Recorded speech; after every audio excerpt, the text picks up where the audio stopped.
I think it was just that mine wasn't turned up enough. Well, no, I couldn't hear myself because I was in the wrong port. So if I wanted to be able to hear both of us, we'd have to have that headset on. Gotcha. I'm actually just going to pull you down a little bit more. That's fine. All right, that should be good. Yeah, check 1 2, check 1 2. That's better. Well, I can't hear myself at all, man. Check 1 2, check 1 2, check 1 2, check 1 2. That's a little better. Check 1 2, check 1 2. Check 1 2, check 1 2, check 1 2. Am I supposed to only be able to hear you in one ear? Yes. Okay. Because you're in the right, I'm in the left. Oh, right. That okay. Yeah, I got you. So you're in 2, nobody's in 1. That mic is this one.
Appreciate you coming out and showing some support also for your local first responders here in Cherokee County. So Will, now back to the matter at hand. Sequoyah coming into this game 2-3 and 0-3 in region play. I'm sorry, 2-4 with losses to Cherokee, Creekview, Cambridge, and Johns Creek. So Sequoyah coming in 2-4, 0-3 in region play. So they went 2-1, some would argue even 3-0 in out-of-region play, and then dropped their next 3 region games. But Sequoyah looking to right the ship tonight here as they welcome in the Chattahoochee Cougars.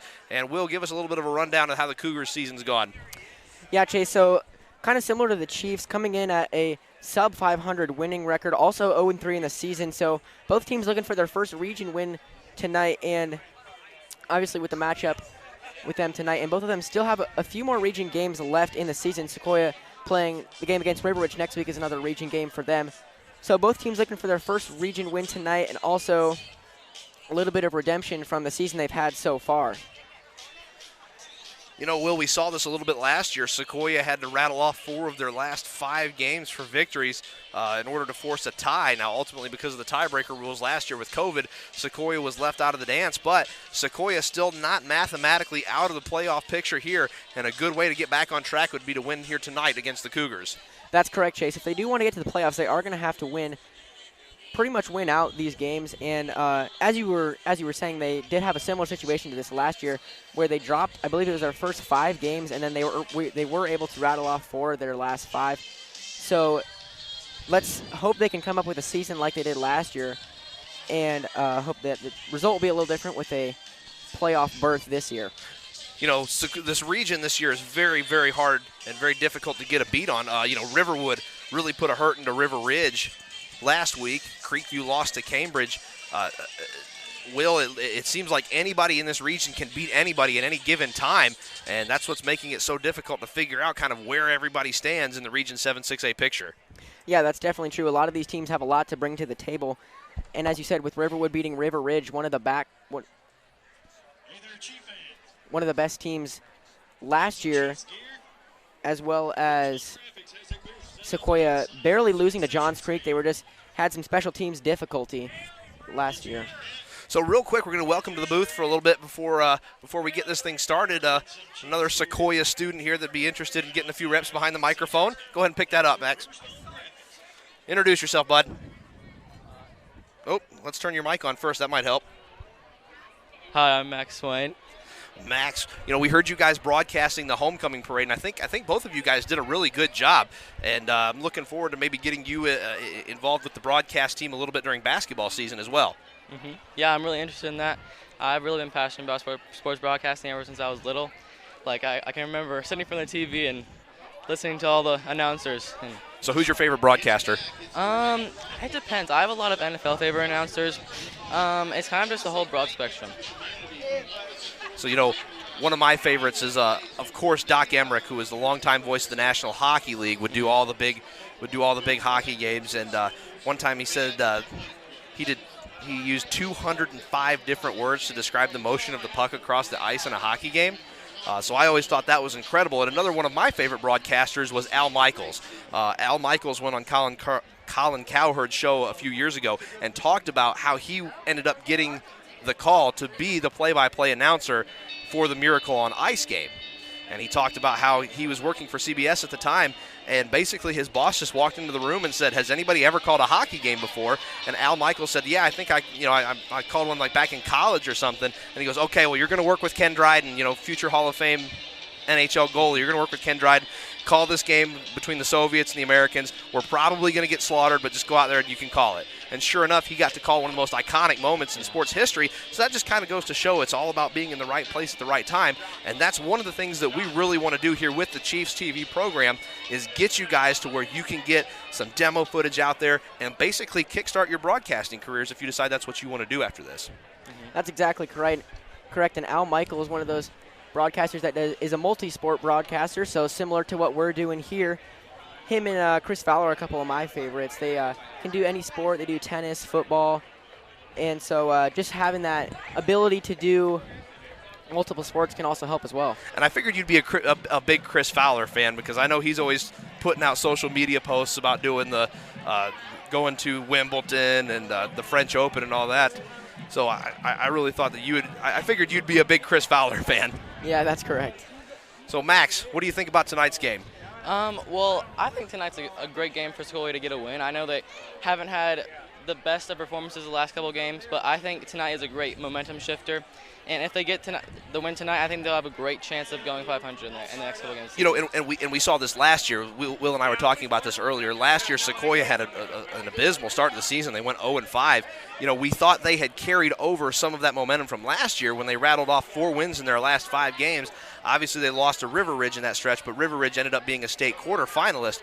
But Sequoyah has it in them to get on these long runs during region play, and we saw that last year. They're going to have to overcome some injuries this year, and the region has gotten a lot better this year than it was last year. Yeah, definitely. And that's correct, Jason. I think some of the things that the Chiefs are going to have to look forward to doing this game is just cut back on the penalties. I know in that Cambridge game, the Sequoyah Chiefs had 13 penalties and Cambridge only had 3, and that was something that we also saw plague us in the Johns Creek game. So I think that's something that Chiefs are really going to have to work on, just stop making those simple mistakes. And because, in football, it starts with the basics. If you can't get the play started, then you're not even going to be able to get down the field. So they're definitely going to want to cut back on penalties tonight, and that'll help them try and get the win here tonight. Yeah, I think it relies a lot on the defense tonight because the offense has looked pretty decent, but the defense, I think, needs to step up their game and really get the Chiefs the win tonight. Agreed. And, the Johns Creek game, the final score was kind of deceptive in that Johns Creek game because Sequoyah lost, 42-20.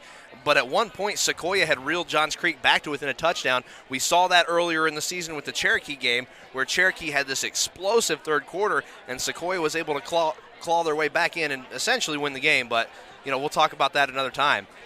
And we thought that was going to be a repeat situation against Johns Creek. Sequoyah has this uncanny ability, it seems like, to just come back from the dead when you think that they're out for the count.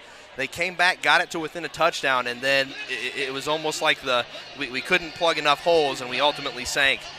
Giving up that big kickoff return on the following play was basically the final nail in the coffin. And that's right, Chase. And even that pattern goes back to last year. I mean, being able to come back with such little time. I mean, we talk about it almost every broadcast, that Cambridge game where they scored a touchdown with 11 seconds to go. And that really is something that will be a great asset for the Chiefs team, being able to score in tight situations, because we know their wing T offense is not designed to do that. It's designed to do just the opposite, bleed clock and run slowly, but it's nice to see that the Chiefs can easily switch back and forth depending on the situation.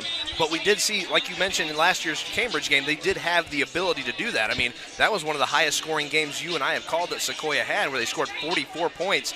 And like you mentioned, not used to seeing an offense from the Sequoyah Chiefs team go all the way down the field and score at what was it? They got the ball with 1:20 seconds left to go and scored with 11 seconds left. So excellent clock management there by the Chiefs and getting the correct amount of chunk plays and ultimately sticking it in the end zone with almost no time for Cambridge to do anything. So as it stands right now, a lot still ahead of Sequoyah, but a pretty big hill to climb, especially with Riverwood playing so good, Cambridge playing so good this year. Sequoyah still going to have to take on River Ridge. That'll be next week. We'll be here for that one on Chiefs TV as well. So Sequoyah still has everything in front of them. It's just going to take a supreme effort from this team in order to make postseason happen. That's correct, Jason. You look at their schedule, they still have almost half their season left. So it's not like they're completely out of it. As you said, they still have a chance to make the playoffs, and they're going to have to pull on that energy that they have been able to pull on in the last-minute situations here tonight. And with the region standings being so close, we never know what's going to happen on a week-to-week basis. You know, Johns Creek could lose a game. Riverwood could lose a couple games. We just don't know what's going to happen. This weekend's going to be really telling, and also next weekend we'll kind of clear that region picture up a little bit. But still a lot to play for the Chiefs here as we're getting ready to take the coin toss down at midfield. Let's see how they call it here. As Sequoyah lines up on the right side end zone outside of Ray Face Memorial Fieldhouse. Sequoyah going to go ahead and receive the opening kickoff. They'll be trying to score in the shadow of their own scoreboard. Max, thank you so much for joining us here pregame. We will invite you back right before we go live for the beginning of the second half, and we want you to come right back immediately after the game's finished. So Max Swain, everybody, thank you so much for joining us, Max, and you are going to be hearing so much more from this Will Hoogendyk and Max Swain team here on Chiefs TV. Thank you so much for having me. So, Will, as the horn starts to sound here, as we're getting ready to get underway from Sequoyah High School, this should be a good chance for Sequoyah to get back on the horse. That's not a slight at Chattahoochee in any way. They had a big win earlier in the season where I think they beat Northview, but unable to really get anything else going other than that. Sequoyah's had a couple games where they've been really close. Obviously, the Cherokee game, you could argue we should be 500 right now, but, we're not, so that's that. But at the same time, the Sequoyah team really seems poised for a breakout. If they can get healthy, fix those penalties, I think we could see a whole new Sequoyah team in the second half of the season. That's correct, Chase. And with a division or a region that's so powerful with so many good teams, I mean, people might consider Chattahoochee and Sequoyah some of those underdog teams. And when they play those bigger teams, a couple mistakes can cost them, even if they're not that big of a mistake. I mean, we saw that even with the Johns Creek game. I mean, you said they had them within a touchdown, and next play, boom, Johns Creek is a touchback return. And so some of these littler teams, I guess you could call them, have kind of had an unlucky break in some of these games, but that doesn't mean they're completely out of it. And it's good to see these two teams facing each other, see how they will compare against each other rather than the other teams. So Johns Creek, Jacob Thompson had a huge game for the Gladiators last week. I didn't really realize it until we looked at his final box score, but he had something in the neighborhood of like 200 all-purpose yards between receiving, running, and kickoff returns. I mean, that's just absurd in even in a high school football game that was that closely contested going into the second half. So we get ready to get underway here. Sequoyah creeping up, and they're going to try an onside kick. I don't even think that went 10 yards, but Sequoyah might have fumbled it. And let's see who they give the ball to. And Chattahoochee on the opening kickoff surprises the Chiefs with an onside kick. Sequoyah touched it, and now we'll see Chattahoochee start with the ball here in the first half. So, Will, not what you want to see if you're a Chiefs fan coming out of the gate. No, definitely not, and that's just going back to what I was saying pregame, is that's something that Chiefs are going to have to cut back on. It's just those simple mistakes that are so costly. I mean, there's a possession right there. We saw Sequoyah was expecting it as both of the return men kind of creeped up to the line. But Sequoyah was unable to come up with an excellent job by Chattahoochee sneaking them early. So we'll take a look at this Cougars offense. Caleb Myers in the shotgun. He's going to go ahead and hand that one off up the far side. And I think the ball's out. Sequoyah's going for it, but they're going to say he was tackled for a loss of, it looks like, about 5. No, they're going to give him forward progress back to the line of scrimmage. So the first run of the night for Chattahoochee goes for no gain.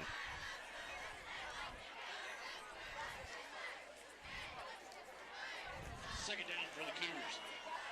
Empty backfield now as Eben was the ball carrier on the last play. 2nd and 10 from the Chiefs' 49-yard line. Myers drops back, throws this one over to the near side, and it's going to be dropped incomplete right over by the sticks in front of the Cougars bench. So a good defensive start so far for the Chiefs, forcing a 3rd down and long for the Chattahoochee Cougars. And as Max was saying pregame, that's going to be the key for the Chiefs tonight, is to watch that defense and being able to read the Chattahoochee offense early and stop their play so they can get over to the offense quickly. So a chance now for the Chiefs to come out of the onside kick unscathed. 3rd and long now for the Cougars. Shotgun, Eben in motion to the sideline. He picks up the ball and he puts it on the turf. So 2 straight incompletions, and it's a 3 and out for the Cougars. As Myers heads to the sideline, here comes the punt unit for the Chattahoochee Cougars. Small contingent of Chattahoochee fans on the other side of the field, but the Chiefs have packed out the home stadium tonight.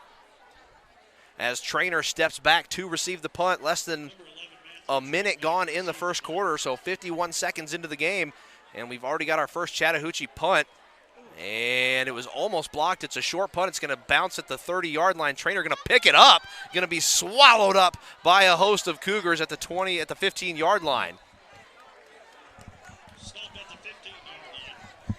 So Sequoyah keeps any damage from happening after the onside kick by Chattahoochee. And now, we'll get our first look at this Sequoyah Chiefs offense. That's correct, Chase. We will, and one of the keys for this offense tonight is what we've been talking about the last home game against Johns Creek, is that they're going to get those short running plays on that 1st and 2nd down, because if it comes to 3rd down, they haven't gained any yards, and it's going to be hard for them to get the 1st down because of how their offense is structured.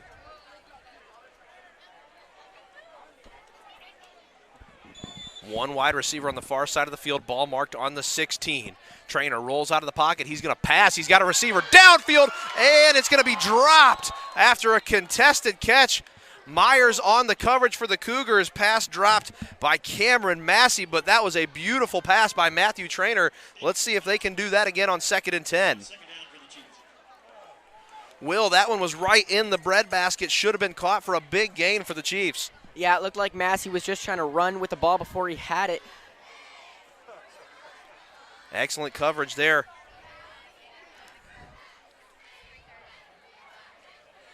By Myers, who will be playing both ways this evening.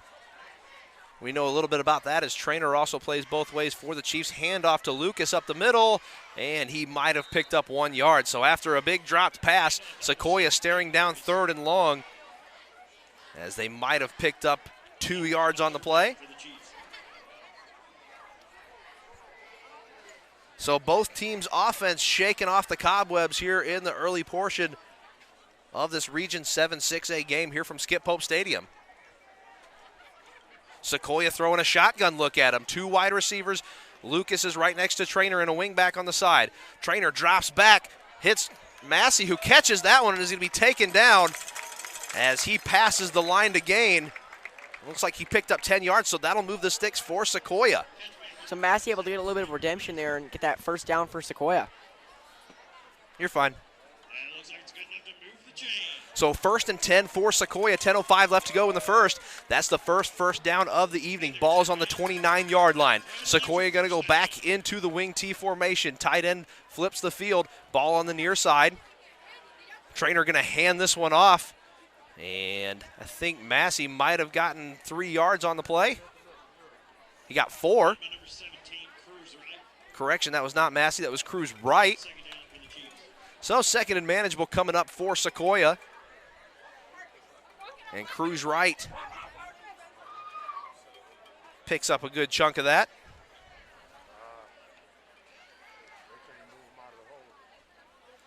And Trainer's going to find Cruz right, who's past the sticks for a first down and then some, out to midfield and finally shoved out of bounds at the 42-yard line. So a big pickup there by Cruz right as Trainer rolled out and was able to fire a dart. That's the third good pass we've seen from Matthew Trainer, as Sequoyah coming out with a pretty balanced offense in the first quarter, 3 runs to 3 passes. Yeah, most definitely. As you said, that was the third pass, second completion for Trainer. So he's having a good night tonight already, even considering that the Sequoyah offense is not pass-structured, more running game. So Sequoyah on the Cougar side of the field for the first time tonight. 9:03 left to go in the first quarter. Trainer in the shotgun, and we've got a false start as I think one of the Chiefs moved. That might have been Pie scores.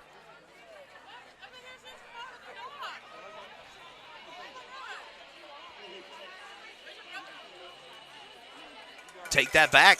Penalty is on Chattahoochee. Didn't see the offender on that one, but that'll move the ball up and make it 1st and 5 from the 37-yard line for Sequoyah. So an easy first down here for the Chiefs with 8:55 left to go in the opening round of the 7-6-8 tilt. Trainer fakes the handoff and tries to run it up the middle. He might have gotten a yard as he is tackled just short of the 35-yard line. Bring up second down for the Chiefs. So 2nd and 4 coming up for Sequoyah in the big Region 7-6A matchup. Will, if you look down on the defensive line for Chattahoochee, that is number 91. Talked to Coach Malone earlier as this ball is handed off and Lucas tries to find a hole up the middle. No, he doesn't have the ball. Trainer even faked me out on that one. He picks up the first down, and that'll be a clean set of downs for the Chiefs as Trainer fakes the handoff, keeps it, goes to the near side of the field, and is run out of bounds at the 29-yard line. So Sequoyah steady moving the ball here in the first quarter. Will, we were talking about big 91 for Chattahoochee. That's Chase Washington. Coach Malone was talking about him a little earlier. He's got a offer from Stetson University. That's down in Florida, as the toss to Cruz right's going to pick up a big chunk of that yardage as he's tackled after a gain of 6. So that might be one of the reasons why Sequoyah is having a hard time running it up the middle, because of Chase Washington. And from the looks of things, he is no small cookie. No, that's exactly right, Chase. He's 6'1", so Sequoyah's definitely going to have a tough time getting past him up the middle, so they're going to want to stick to down the side motion. 7:45 left to go in the first quarter. Trainer under center. Lucas behind him. Trainer going to hand this one off, and a lot of real estate for Jackson Hancock as he goes all the way down to the 15-yard line on the near side run, and another first down for Sequoyah. That'll be good enough for another Chiefs first down. Last couple weeks, Jackson predominantly being used on defense. Good to see him back getting involved in the running game with a big chunk play there. 7:32 left to go in the first quarter. Sequoyah now in Chattahoochee's red zone on the 14-yard line. Trainer under center. Trainer rolls out. He's got Lucas, but now he looks midfield, and that's a touchdown for the Chiefs.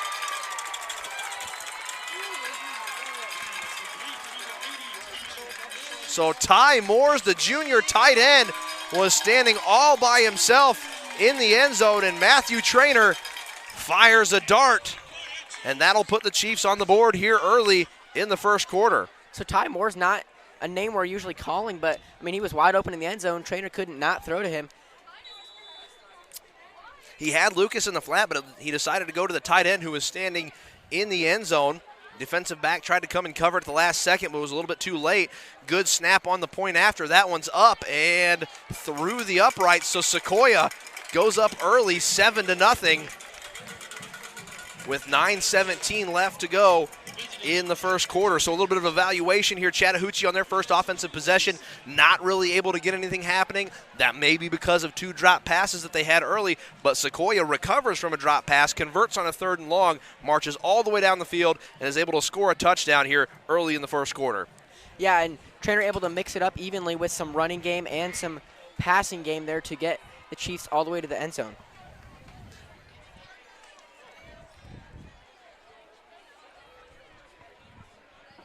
So we'll see Sequoiah's special teams unit for the first time tonight. Special teams has been a little bit of a point of contention here for the Chiefs, particularly early in the season. Let's see if they've got some of those wrinkles ironed out here as Sequoyah gets ready to boot this one away to Chattahoochee.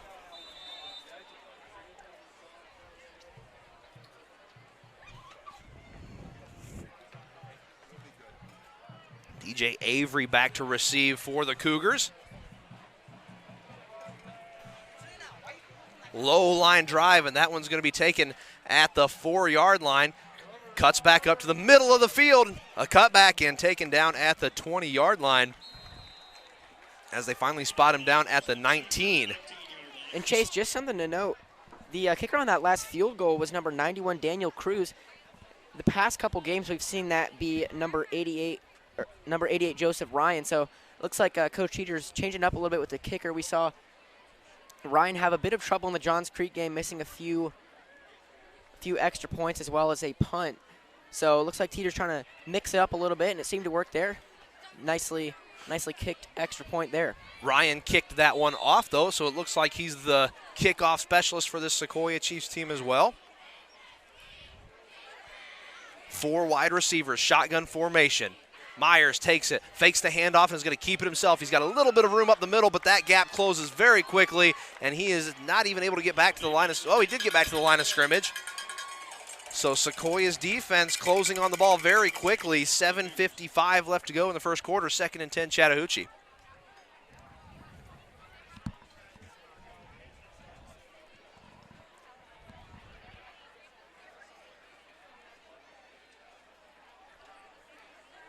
Brady Curl, the tackler for the Chiefs. Empty backfield now, trips to the far side of the field, to the near side. Nice throw there to the flat, and got a lot of room. Streaking up the sideline now, and tackled out of bounds at the 38-yard line. Didn't get the number on the Cougar. Bourne there to push him out of bounds, but a big gain for Chattahoochee as that ball was caught. And they might be a little dangerous if they can catch the ball in the backfield. That's exactly correct, Jason. You even saw him break a few tackles there to get all the way to the first down. It looked like he was going to be down at about a 3-yard gain, but he was able to power through and get to that first down. 1st and 10 now for the Cougars. Ball on their own 36-yard line. Trips to the near side of the field, ball on the far hash mark. And DJ Avery got caught moving a little bit early there, so that will push the Cougars back 5 yards. A little early. I don't even think the entire team was set, and he took off. So Chattahoochee going to get pushed back to a 1st and 15. They'll have to get to their own 46-yard line in order to get a fresh set of downs.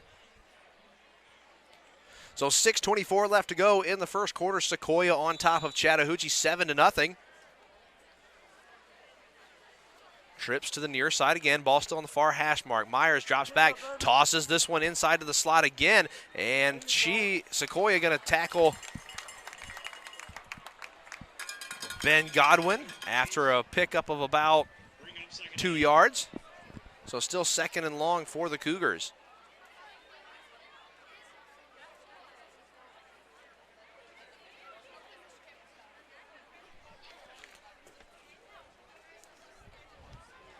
Look down and see Nathan Pruitt getting some reps in there at linebacker for the Chiefs. A little bit of a tighter formation here for the Cougars. Play clock at 14. Ball in the near hash mark. They're going to go trips to the near side of the field. One running back to the side of Myers. Now he's going to push him out. Dropping back. He's a southpaw. Fires that one over the middle, and it's going to be dropped by the intended receiver. Looks like Grant Fane. As Isaiah Sanders put a big lick on him, and that'll bring up 3rd and long for Chattahoochee. 5:33 left to go in the first quarter. Sequoyah on top of the Cougars, 7-0. Homecoming here tonight for the Sequoyah Chiefs. Will, who are you taking to homecoming this year? Oh, I'm just going with some friends this year. Shotgun snap. Myers slings this one over the middle. Nice catch there. A lot of room to work with, and I think he got the first down. They're going to give him 1 yard past the line to gain. So the Cougars move the ball on 3rd and long. An excellent catch by Duncan Hogg. Good name for him because that was a hog play right there, catching that one right in the middle of the field and powering his way for a first down. 5:20 left to go. Chattahoochee moving the ball. 4 wide receivers. Rogers, the running back, next to Myers. He takes the snap, hands this one off. He's got the ball. They're going to try and wrap him up behind the line of scrimmage, and they do. So a big tackle for loss there by Carter Sandt. So Carter Sandt picks up his first tackle for loss of the evening, and that'll bring up 2nd and 11 for the Cougars.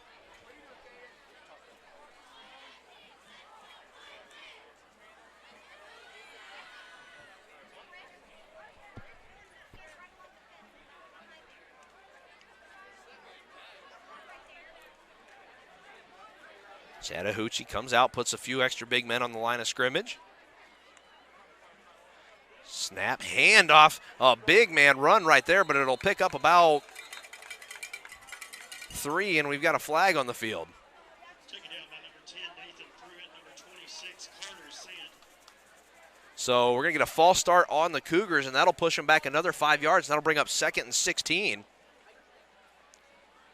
Coach Teeter signaling that he wants to go ahead and move that ball backwards.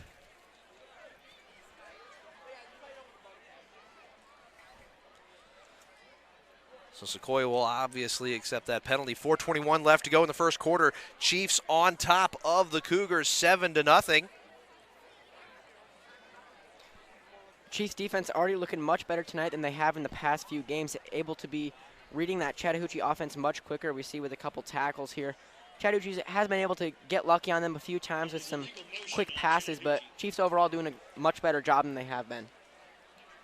So illegal motion the call as they get ready to walk this penalty off. I want to thank everybody joining us here tonight on Chiefs TV. A very good contingent of fans here at Skip Pope Memorial Stadium. Chattahoochee's brought a few of their fans over from the North Fulton area.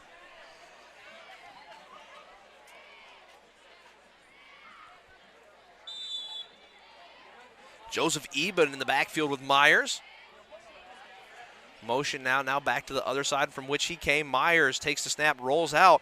He's left-handed, so he's going to throw across his body. If he has to throw it, gets licked on the way out, and that one is going to fall harmlessly to the turf. So 3rd and a mile coming up for the Cougars. Will, it seems like the Sequoyah defensive line doing an excellent job of getting in the backfield and not giving Chattahoochee much time to create a play.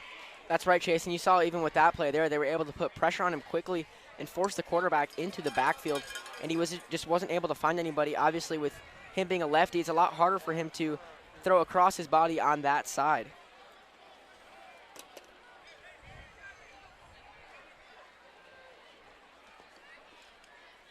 Four wide receivers on one side. Meyer drops back. He's flushed out of the pocket, shakes off a tackle, and he's headed to the sideline. And it looks like he's going to pick up all of that and then some. And Myers headed to the end zone. Touchdown, Cougars. A broken play turns into a touchdown for Chattahoochee as Sequoyah was unable to wrap him up probably a baker's dozen times. Will, I think he might have broken a tackle from every member of that Sequoyah Chiefs defense.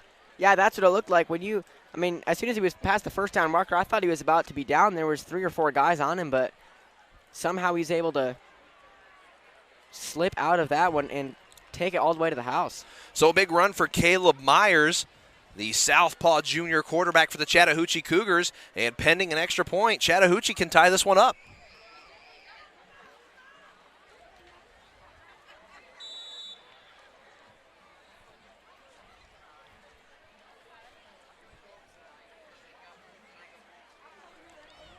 And the kick is up, and that one sails through the upright. So 3:51 left to go in the first quarter. Chattahoochee ties it up 7-7 after the big run on the broken play by Caleb Myers. And Chase, that play right there is a perfect example of what I was talking about pregame, how for both of these two teams, a simple mistake can turn into a score for another one of these teams, and that happened even with the Chiefs playing in earlier region games like Johns Creek and Cambridge. Well, you know, Will, it wasn't because Sequoiah's defense didn't have a good scheme there. It was just Myers breaking a lot of arm tackles and Sequoyah not being able to wrap him up. No, that's exactly correct, and that's something that Chiefs, should be proud of coming out of that play, is that they were doing a really good job up until that point. He was just able to elude them there.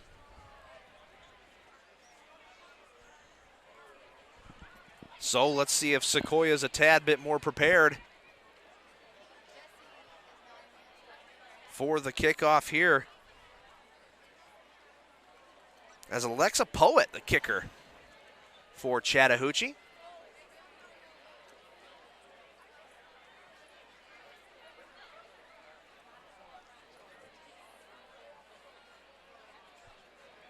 So Poet lines this one up, back to receive for the Chiefs is going to be Hancock and Trainer once again.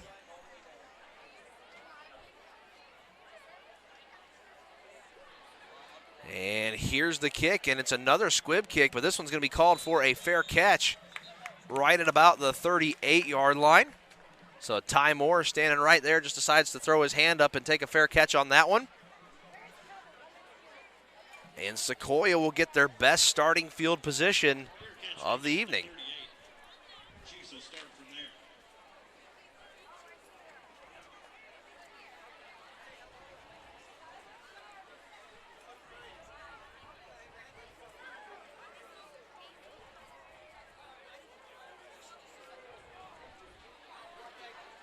So back comes the Chiefs offense out onto the field.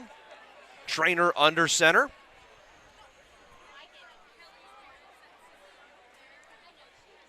Changes the play at the line, 15 seconds on the play clock, takes the snap, and hands this one off up the middle to Peyton Lucas, as he picks up about 7 yards on the first down. So a good opening run on that series for the Chiefs as Lucas rumbles ahead for 7 yards. And that'll put the Chiefs in the catbird seat for the second and third down coming up.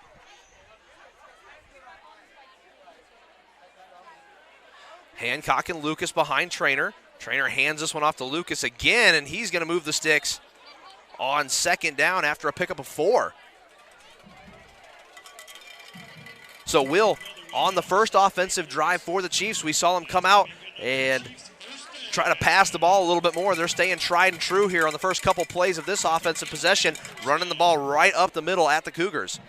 That's exactly right, and on that first drive, we did see them go to a passing play on that third down, and it paid off for them. They were able to get the first down, so let's see what they do here. Ball on midfield. Trainer rolls out looking for a receiver, and that one's going to be dropped by Peyton Lucas. So both teams having a case of the dropsies here tonight in the first quarter of play. We're all tied up at 7-7 with 2:53 left to go. Scoring plays for each team. Matthew Trainer found Ty Moores in the end zone to make it 7-0 on their first offensive possession of the game. Then Caleb Myers for Chattahoochee answered with a big scramble on a broken play as he went all the way down to the other end of the field and scored a touchdown for the Cougars. Motion now. Pie Scores came into the backfield, but now he's going to go back out to his wingback position. Trainer settles in under center. Handoff up the middle again to Lucas, so Sequoyah really working the middle of the field, and that is going to be a pickup of 3 for Peyton Lucas.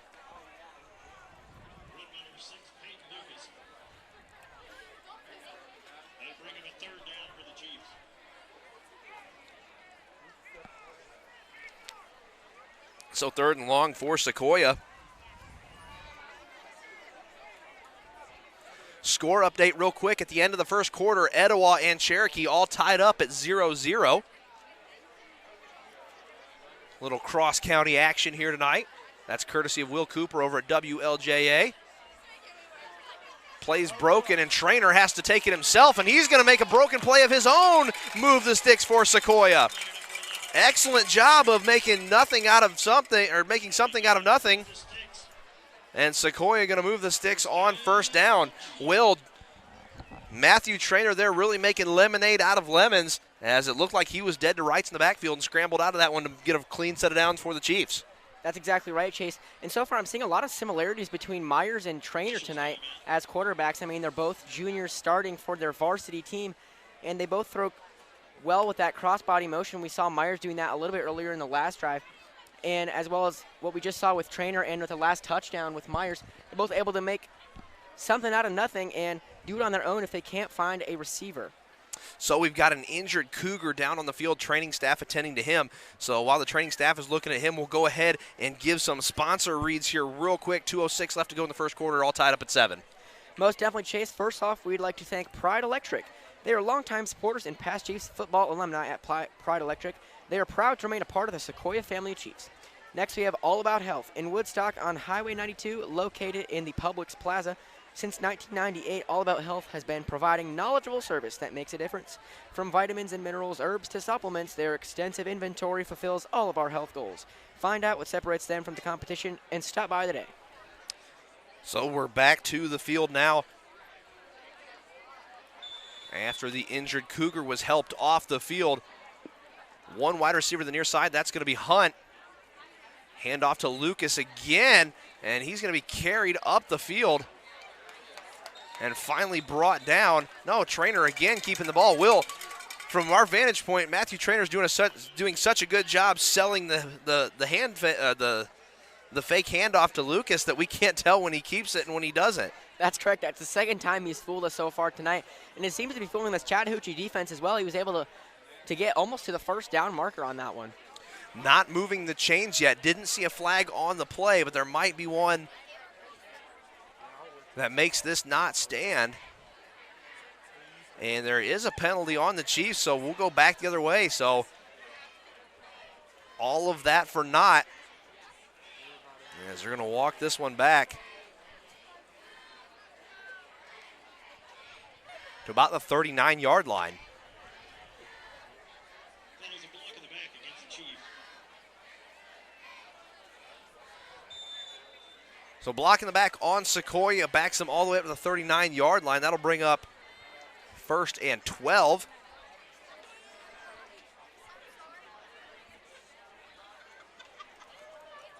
Shotgun formation for the Chiefs. Ball on the far hash mark, one wide receiver on the far side.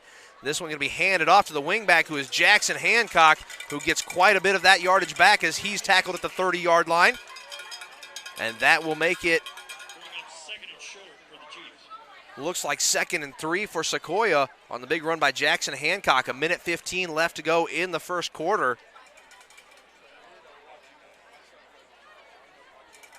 And we are all tied up at 7. But Sequoyah looking to get into the Chattahoochee red zone as they're on the 30-yard line. 2nd down for the Chiefs. Pie Scores comes in motion. Trainer drops back. He's got Hancock. Hancock with a great catch at the 10-yard line.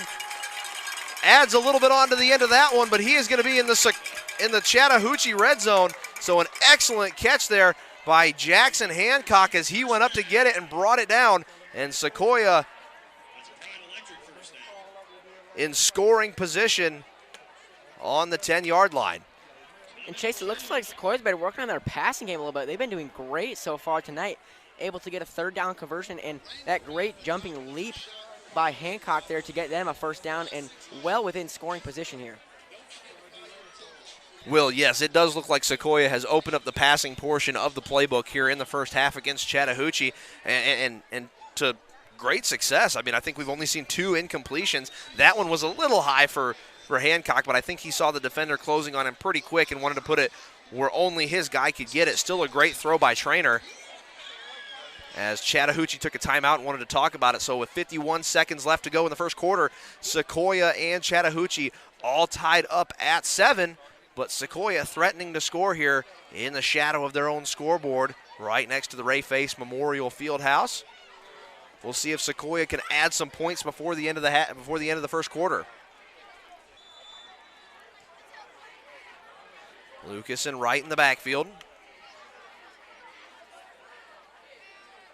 Trainer changing it up a little bit. Takes the snap, hands that one off to Lucas, and he's got a lot of space up the middle. Touchdown, Chiefs. 10-yard touchdown run by Peyton Lucas, and that will put the Chiefs back up by a touchdown with 45 seconds left to go in the first quarter. And Chase, that right there is nothing new. We've seen that plenty of times from Peyton Lucas. At Peyton Lucas and Matthew Trainer duo right there for the touchdown. That is nothing new for this Chiefs offense. So 13-7 pending the extra point. As Sequoyah settles in to take that low snap, but the kick is up and good. So Sequoyah goes back on top by 7. 45 seconds left to go in the first. The Chiefs on top of the Cougars, 14-7. And Chase, going back to a couple plays ago when we were talking about how Coach Cheater was changing up the playbook a little, that's something that you'll see teams do a lot in these region matchups is change up the playbook. I mean, we even saw that with Chattahoochee going with the onside kick on that first play and Sequoyah going with a lot of these passing plays. That is something that you're going to have to do in these region matchups because, I mean, these high school teams watch film on you. They study the team that they're playing, so they know what your strengths and weaknesses are, what you tend to do in certain situations. So changing up the playbook is something that they'll be doing to kind of catch these other teams off guard. So Sequoyah getting set to kick this one back off. After a very successful offensive drive, 2 offensive possessions, 2 touchdowns for the Sequoyah Chiefs. I mean, you can't be disappointed with that, Chase. And we're not, as Ryan gets ready to kick this one off back over to the Cougars. Once again, I want to thank everyone who is joining us on ChiefsTV.org here on a homecoming evening at Sequoyah High School. Ryan, another low line drive kick. That one's going to bounce at the 25. Going to be picked up at the 10. A little seam up the middle and a good return for the Chattahoochee Cougars. As ball carrier going to be tackled at the 20, let's call it the 27-yard line. So a good return there for Chattahoochee. Ben Godwin on the return for the Cougars. Massey with the tackle.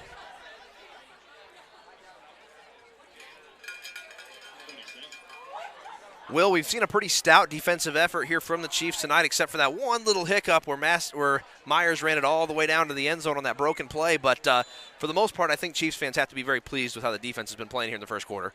Yeah, absolutely. And I think all around the Chiefs have been doing a great job. I mean, we've made both of our extra points. We've been stopping them defensively outside of the Myers touchdown run, and then offensively 2 for 2 on scoring drives. There's not much the Chiefs can be disappointed with tonight.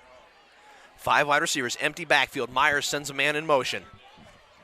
Claps for the ball. Now he's going to look to the sideline. Caught and swallowed up after a gain of about 4. That seems to be their bread and butter there. Ben Godwin tackled on the Sequoyah Chiefs sideline. Chattahoochee really favors those quick passes to the sideline to the wide receiver and just hopes they can make some things happen in space, get a missed tackle or 2. Let's see if they can get a playoff here before the end of the first quarter. Myers does, takes the snap, throws this one, and a bad pass. Did that one get caught? That might be the wildest interception we've seen yet, and we've seen some pretty wild ones. What an interception by Jackson Hancock. I don't even know if he knew he caught that. I don't think he knew. I think you're right, Will. I don't even think he knew he caught it. I think it just hit him in the chest, and he kind of fell down with it. It looked like it just fell into his hands, kind of. He was guarding his man, and then they collided into the intended receiver, and it kind of just fell into Hancock's hands. But, hey, we'll take it. Well, what a climactic way to end the first quarter there. Jackson Hancock with another interception, as he has been a ball hawk all year long. So we go into the second quarter. Sequoyah on top of Chattahoochee, 14-7. We'll go ahead and give some love to the sponsors for us. We'll pick up right where we left off, starting with Property Masters, proudly servicing the Southeast since 1996. Property Masters' team of experts provides the broadest range of landscape services to make our homes' outdoor spaces beautiful and functional. And then lastly, we have Ready Mix USA. Ready Mix USA is a proud sponsor of the Sequoyah Chiefs community. As a supplier of industry-leading products and solutions to satisfy the construction needs of our community, Ready Mix USA is honored to help build a better future for Cherokee County and the greater Atlanta area.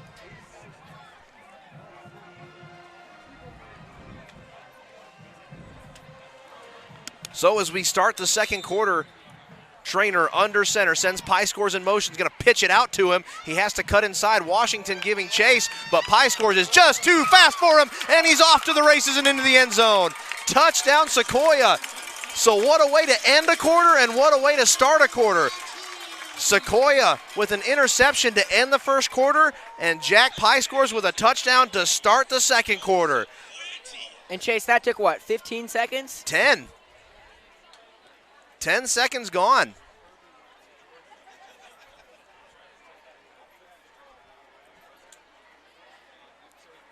So Sequoyah starting to turn on the afterburners and walk away here from Chattahoochee, and it's only 10 seconds into the second quarter.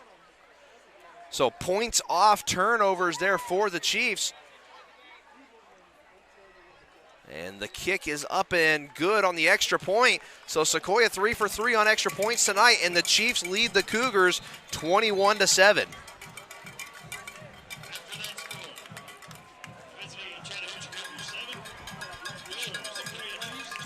A big score update here in the county. Etowah putting it to Cherokee 10-0 with 7 minutes left in the half. So Sequoyah cruising here as we've got an injured Cougar down on the field. Sequoyah cruising 21-7, and Etowah giving Cherokee all they can handle in the first half, 10-0.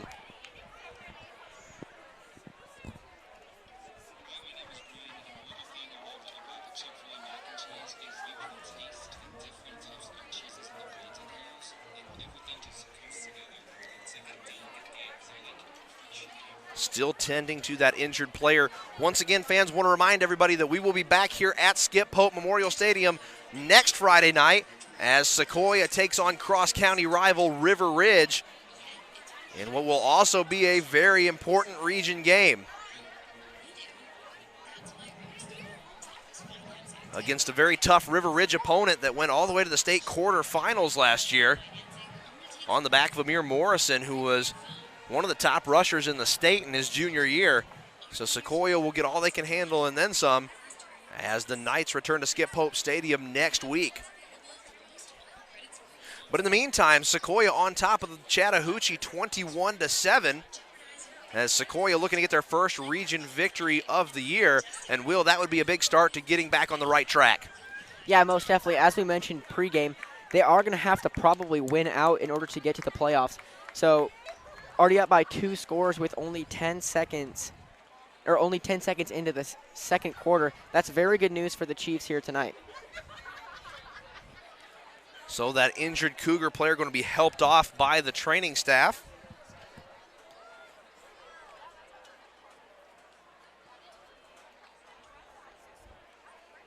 A good one between Cambridge and Johns Creek right now. Cambridge on top of Johns Creek 10-7.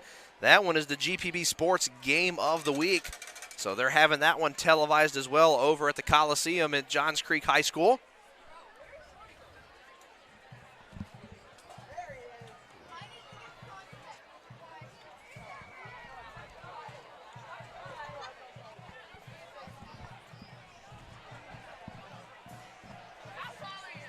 And Sequoyah booting this one away, and we'll get a whistle.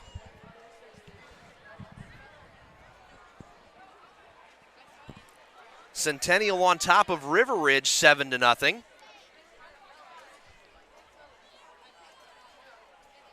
And that's in the second quarter, so River Ridge having a hard time moving the ball against Centennial.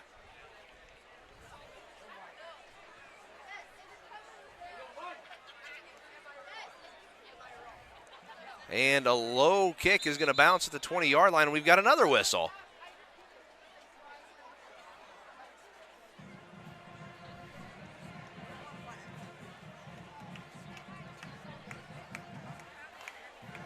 This is the possession that just doesn't want to start, as we're only 10 seconds into the second quarter, but I think we've actually been in the second quarter for about 10 real minutes. So, Will, third time's the charm, and we'll try to kick this one away again after Sequoyah cashes in courtesy of Jack Pye scores on a big run.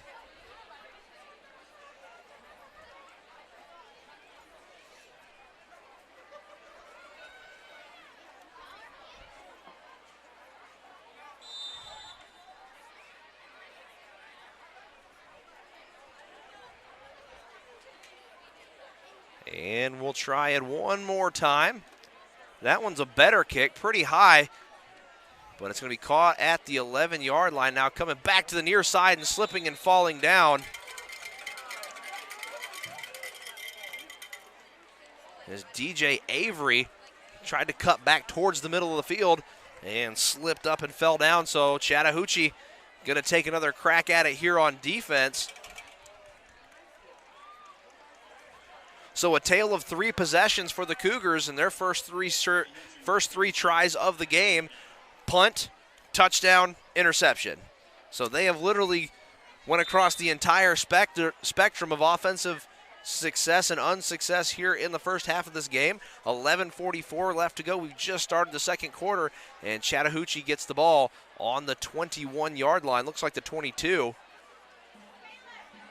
Faking the handoff is Myers. He's going to try and get to the edge, and he's going to get it. He streaks down the sideline, and I think he might have got the first down as Myers scrambles all the way out to the 31-yard line. So he'll be what looks to be a yard short of the line to gain, and that'll set up an easy 2nd and 1, as it appears that Myers is pretty deadly with his legs. They haven't moved the chains yet. Maybe we got a penalty. So this one's coming back for the Cougars, which negates a very good run by Myers. So offensive mistakes seeming to plague Chattahoochee with a few dropped passes so far tonight, especially on that first drive, as well as some penalties that have forced them to not have the ideal field positioning that they would have liked. 11:35 left to go in the first half. Sequoyah on top of Chattahoochee 21-7. Shotgun formation for Chattahoochee. Bourne in the backfield. He's going to give chase to Myers, and he'll be pushed out of bounds after a pickup of 1 yard. Pushed out of bounds by number 5, Christopher Miller. So Miller going to push him out of bounds. Avery Bourne in pursuit as he got pressure on Myers and blew that play up.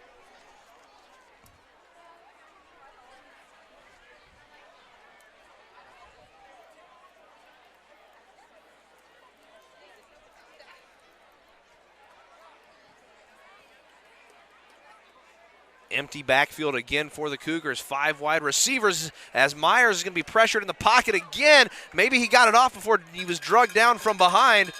That one's going to go out of bounds. Let's see what we call here. So an incomplete pass. And Ty Moore's with the pressure in the backfield. 3rd and 14 coming up for the Cougars. Deep on their own side of the field. Sequoyah with a big chance to flip the field here.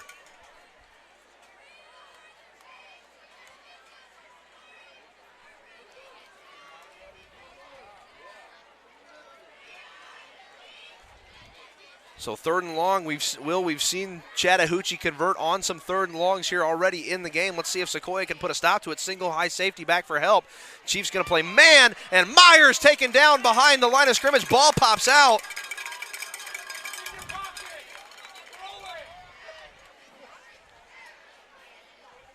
So an excellent job there by the Chiefs defense to close down on that.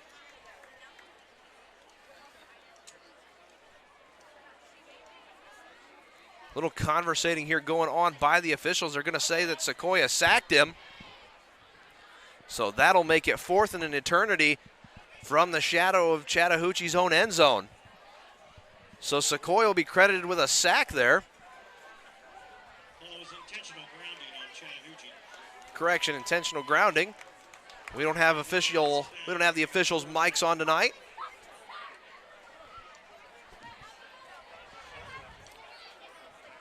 So Chattahoochee, who had to get to the 32-yard line, now has to punt from their own 3. Will, this would be a good spot for Sequoyah to cause some special teams havoc.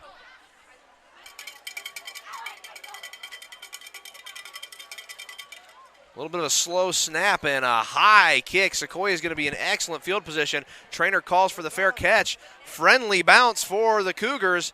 And that one's going to roll to a stop right at the 44-yard line. So Sequoyah will start in Chattahoochee's territory after a big defensive stand for the Chiefs. 11:03 left to go. Will, we're not even a minute gone in the second quarter.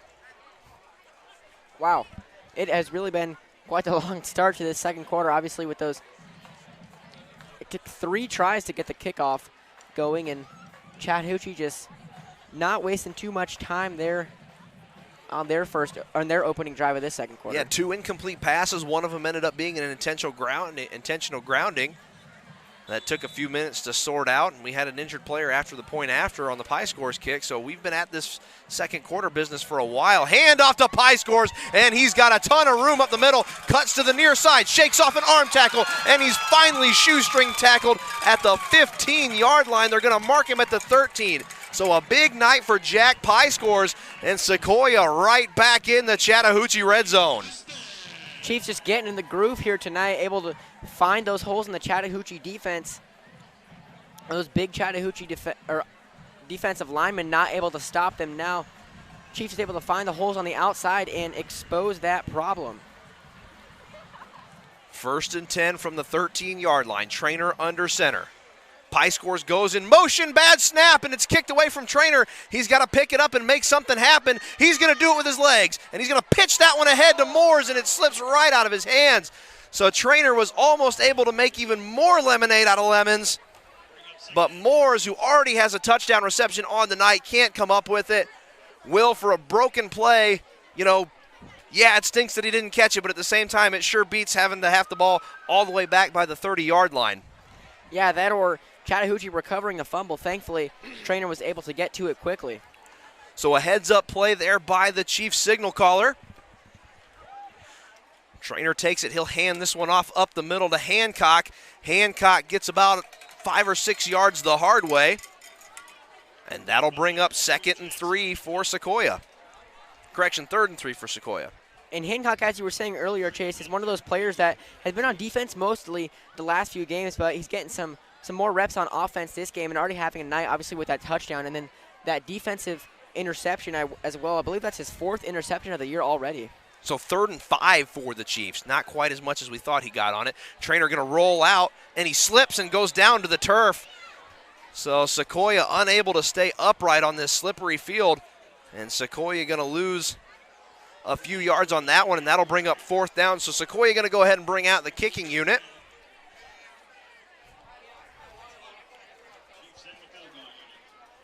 Crew's going to come out and try a manageable field goal. So ball marked on the 13, it'll be a 30-yarder.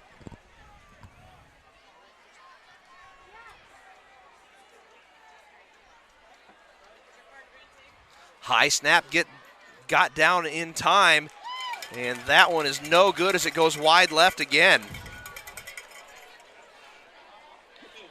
So wide left, and Sequoyah stays with a 14-point lead, 21-7 with 9:15 left to go in the half.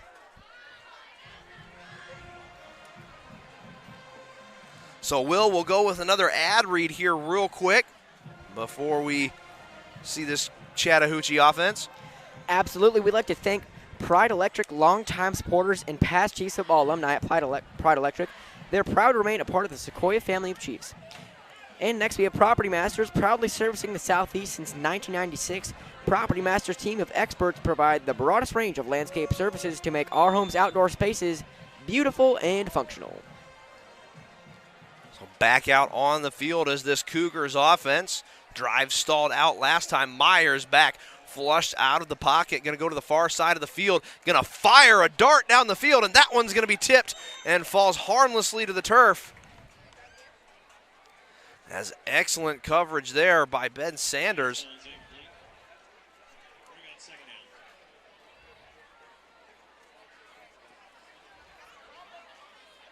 So Myers takes a shot downfield, And nothing doing there as that one was well defended.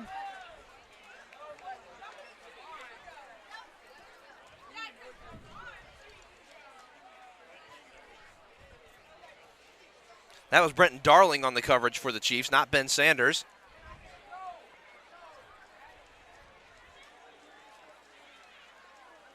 And getting away with a false start was definitely Chattahoochee, but that ball falls harmlessly to the turf.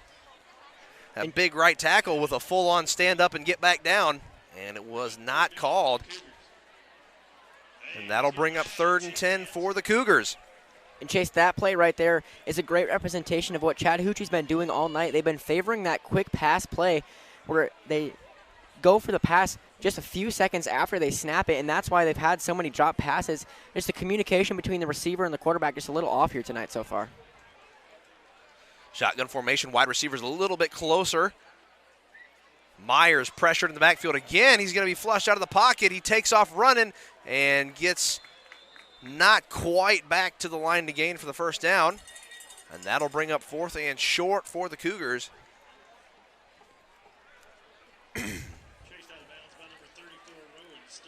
So 4th and 2 coming up for Chattahoochee.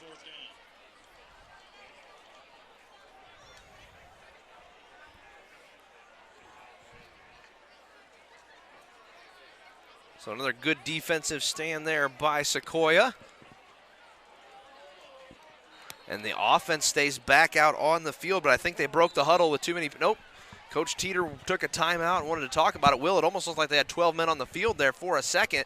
So with 8:22 left to go in the first half, Sequoyah on top of Chattahoochee, 21-7. Fans want to remind everybody at the conclusion of the first half of tonight's contest, we will be bringing you all of the homecoming festivities live on ChiefsTV.org, so we will not have a halftime interview this evening. We will bring you all of the homecoming action down on the field here from a very beautiful evening tonight at Sequoyah High School, where the hometown Chiefs are on top of the visiting Chattahoochee Cougars. Both teams looking for their first region win here in 7-6A. As it's a big mountain for Sequoyah to have to climb if they're going to make the playoffs, with almost no room for error. So both teams will trot back out onto the field.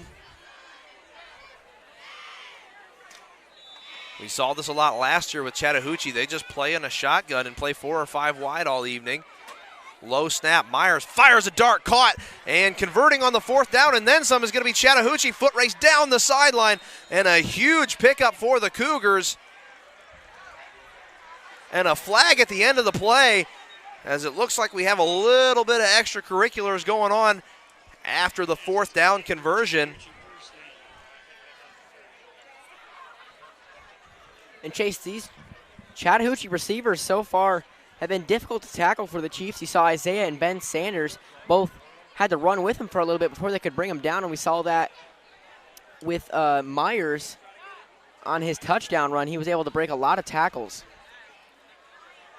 So we await the call from the official, and a personal foul on Sequoyah is going to push Chattahoochee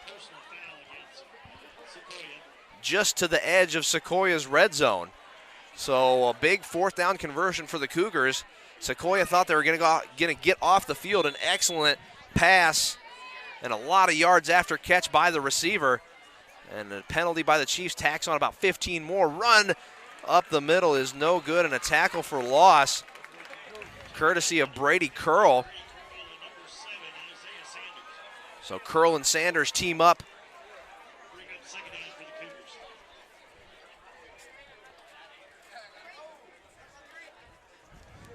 To bring down Rogers. So 2nd and 12 coming up for Chattahoochee. 7:40 left to go in the first half.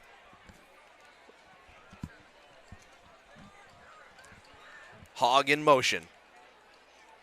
Myers takes the snap, drops back. He's got a man in the end zone, but he overthrows him as Massey was on the coverage.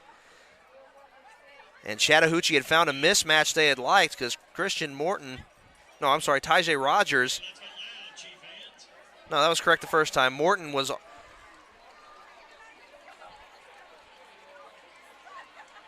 had inside position on Cameron Massey, but Myers just overthrew him a little bit.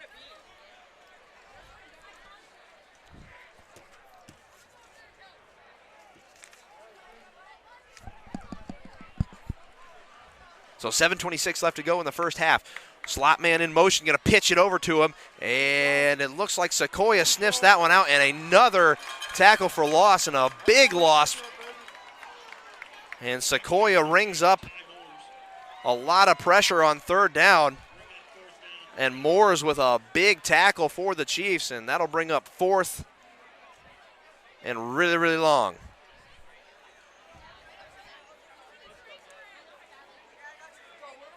So after a big fourth down conversion, the Cougars were unable to do anything with it thanks to a big defensive effort by the Sequoyah Chiefs. Yeah, Sanders, Curl, and Moores able to get some quick tackles and stifle that Chattahoochee drive. And a timeout taken by Chattahoochee with 6:42 left to go in the first half. Your score from Skip Pope Memorial Stadium, the Sequoyah Chiefs leading the Chattahoochee Cougars in this Region 7 6A matchup, 21-7.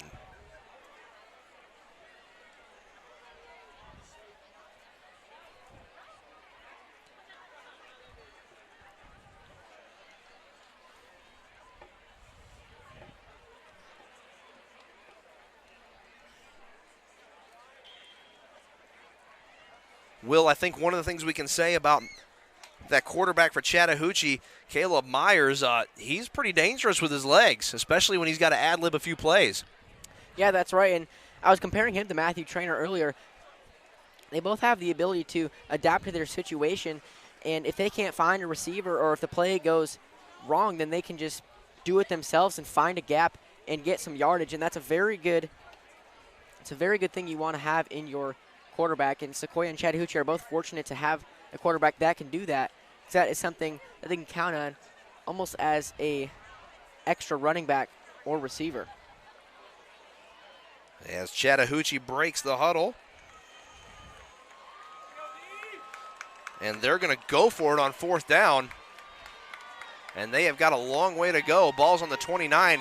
They've got to get down to the 13-yard line. So 18 yards to pick up for the Cougars. And Myers is going to be dropped for another big loss as Avery Bourne takes down Myers in the backfield. And Sequoyah going to get the ball at the 39-yard line. So Will, this Sequoyah Chiefs defense dialing up tons of pressure on this Cougars offensive line. Yeah, Myers was barely able to get out of the pocket before there was three Chiefs just smothering him, and smother him they did, quickly getting rid of that play and not letting them get another fourth down conversion there. So 6:36 left to go in the opening half of this game. Will, it feels like the second quarter's lasted forever. Trainer under center, two wide receivers now for the Chiefs.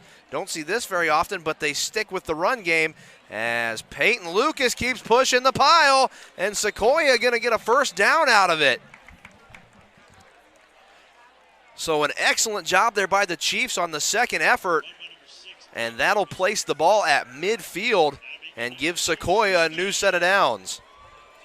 So Lucas showing that he's not the only, or Chattahoochee's not the only one that can barrel through and get a few yards after getting contact made. Hancock in motion. He'll take the pitch from Trainer, and a good job there by Chattahoochee on covering the edge there. And Will, who'd Coach Malone tell us about earlier, but big number 91, Chase Washington, as he blew that play up in the backfield for the Cougars. Yeah, and he's got that middle bottled up for the Chiefs, and that's why Sequoyah hasn't been going up the middle that much, is because they have that, Chattahoochee has that big presence there, and they have had much success going on the outsides and to the wings. Loss of 2. 2nd and 12 coming up. Ball on the Chiefs' own 48-yard line. 3 wide receivers now for Sequoyah, and they're in the shotgun. Trainer takes the snap, but he's still going to hand this one off. And back to maybe a yard past the original line of scrimmages, Peyton Lucas. So, Will, it looks like Sequoyah is trying to spread the defense out a little bit, having a hard time getting the ball up the middle. So Sequoyah says, okay, we'll spread it out, put some more wide receivers out on the perimeter and try to run the ball up the middle. But Chattahoochee's still ready for him and closing those gaps in the middle of the field. Yeah, and that's what we talked about earlier with Chiefs changing up the playbook, and that's what we're seeing them do here.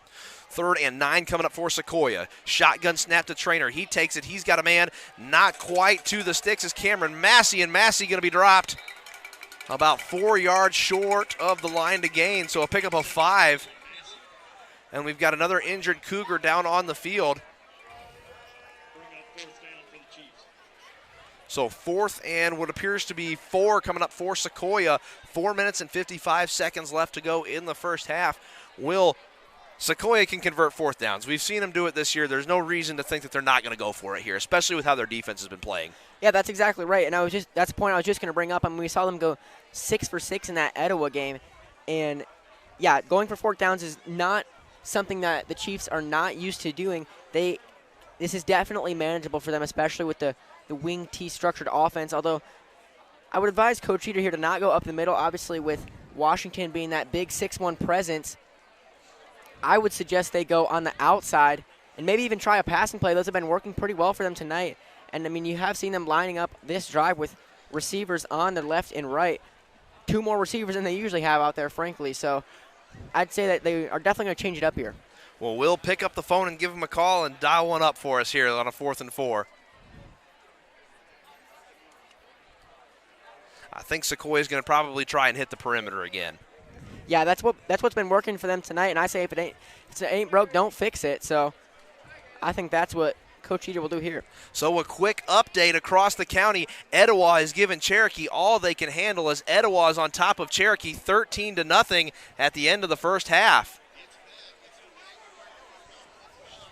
So Etowah playing a little bit out of their skin tonight, holding Cherokee to no points in the first half of the game and giving them the business in a cross-county matchup.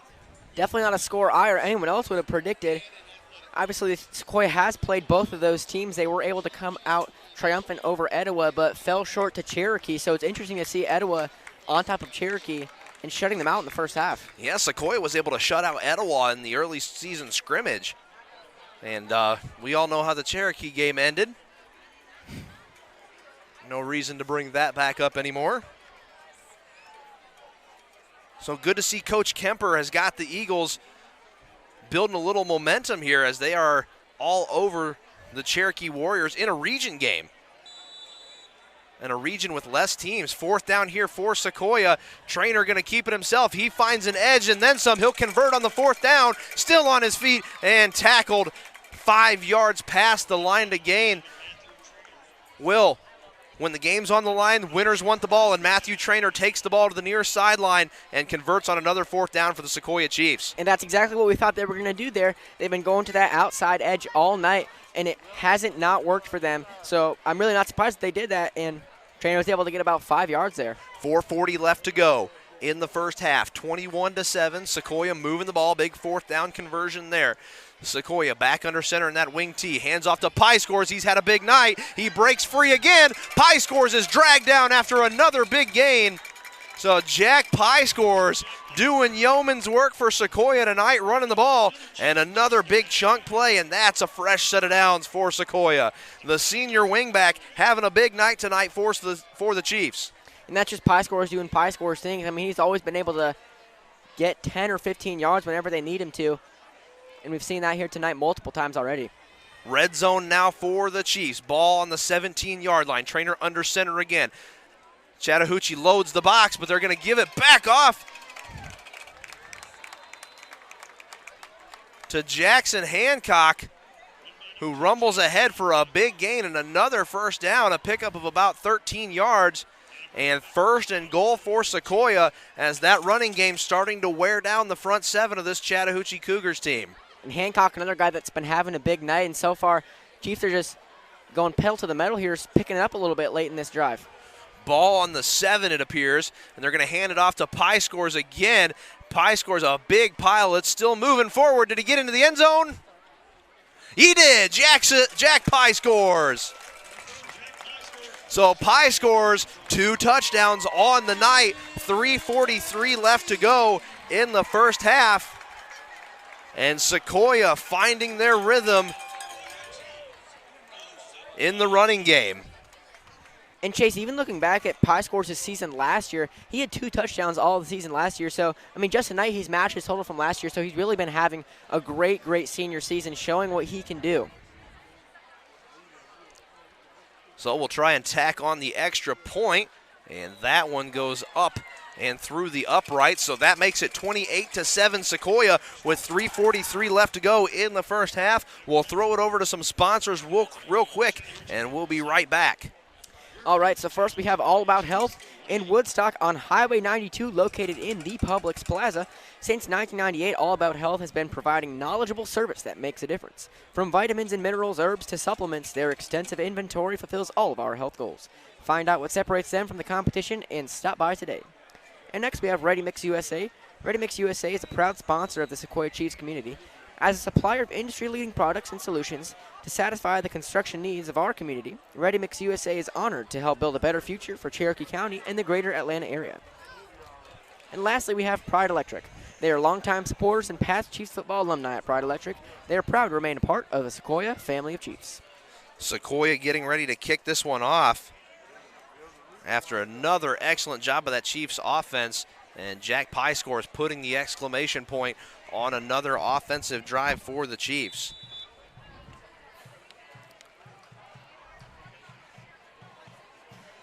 So getting ready to boot this one away for Sequoyah. It's going to be Samuel Manning, the junior kicker. Manning on the approach, a good kick, as that one is going to go out of the back of the end zone for a touchback. And we've got a Chief down on the field. Can't get a number on him, but we did see him go down on kickoff coverage. I don't want to speculate on any injuries, but as soon as he hit the turf, he was out. Correction, he was down. He's not out. He's moving around.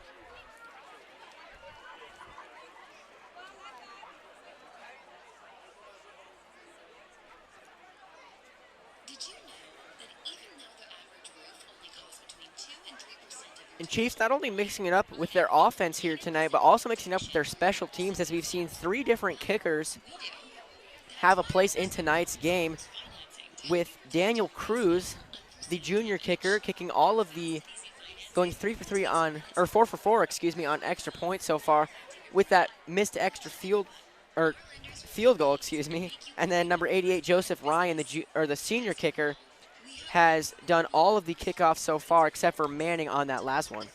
So Luke Gaddis going to hop back up and come off the field, which is good to see.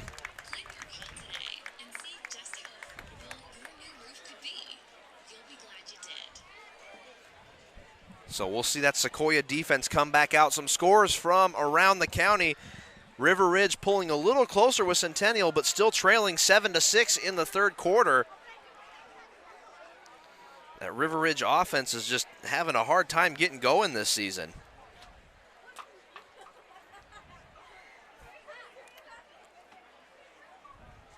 Riverwood on top of Creekview 21-14. And that's the second quarter. Little pitch and catch here. A good pickup for the Cougars as they pick up 9 on their first offensive play of this drive.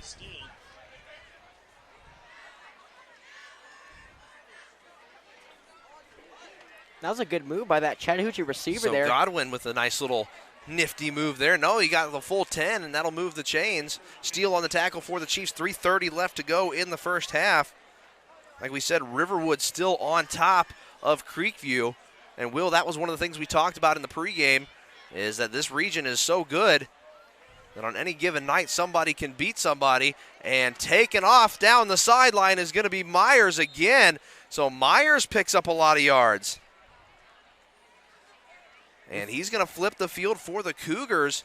And a new set of downs now working in Sequoyah territory. 3:09 left to go in the first half. And, Will, it looks like Chattahoochee starting to figure out the recipe to the Sequoyah defense. Yeah, and they're doing a little bit of what Sequoiah's been doing to the Chattahoochee defense, and that's taking it on the outside, as Sequoyah as well has a lot of big guys up there in the center that are tough to get by. Trips to the near side of the field. Nice pass there to Godwin, who is swallowed up by Matthew Trainer for a tackle for loss. So Trainer doing it on both sides of the field. Big tackle for loss there. A nice open field tackle as well. And Trainer with a passing touchdown tonight. So the Sequoyah Chiefs captain doing a little bit of everything. Well, Chase, there's not much Trainer can't do. Truer words have not been spoken this football season. 2:40 left to go in the first half. Will, I think at halftime you and I need to head over to the concession stand and both grab a bottle of water. Ball in the near hash. Myers drops back. A little bit of pressure, but he lets a nice ball go, and there's Jackson Hancock with almost his second interception of the game, but it's going to be just beyond his fingertips. So 2:21 left to go in the first half, and that will bring up 3rd and 13 for the Cougars. Will, it'd be nice to see Sequoyah get the ball back here with about 2 minutes left in the first half, see if they can put some more points on the board. Yeah, definitely, and that's something that the Chiefs are definitely able to do, as we've talked about in pregame and during this game, and we've even seen them do it with that 10-second touchdown to begin the second quarter. So Sequoyah coming out in man, single high safety. Meyer rolls out to the far side of the field. Couple of Chiefs in pursuit, and Avery Bourne with another sack. As Avery Bourne having a big game in the backfield for the Sequoyah Chiefs, and that will bring up 4th down and very, very long for the Cougars. And the punt team going to come out here for Chattahoochee. So Sequoyah going to get the ball back with about 2 minutes and 13 seconds left to go.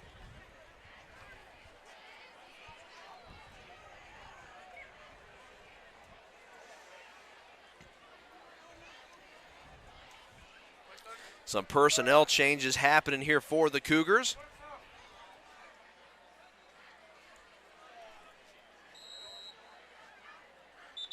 And that's going to be a delay of game penalty on the Cougars. So that'll give Owen Mowling a little bit more room on the punt. Will, I think we need to go ahead and buy some stock in Aquafina. Our voices are absolutely getting away from us here in the first half. Yeah, I would definitely agree with that statement. Fall getting to be in the air a little bit. And it's a fake punt by Chattahoochee, and I think they've got a lot of room to work over on the near side, but they're going to come up just a bit short. So once again, the Cougars trying to get fancy on special teams. Sequoyah gave up about 12 or 13 yards, but Chattahoochee needed to get all the way down to the 42-yard line of Sequoyah, and they came up about 4 or 5 yards short. Once again, you see Chattahoochee pulling another thing out of the playbook that caught the Chiefs a little bit off guard there, but they were still able to keep them from getting the first down, and they will still get the ball back with about 2 minutes left to go. So a flag on the play, but it was an illegal motion on Chattahoochee. Coach Teeter went ahead and said, no, we'll go ahead and take the football with 2:04 left to go, and he declined that penalty. So 28-7 with 2:04 left to go in the first half, and Sequoyah with a chance to put a few more points on the board. So Sequoyah going to start from the 46-yard line. 2:04 to put some points on the board. Sequoyah looking for their first region win of the year,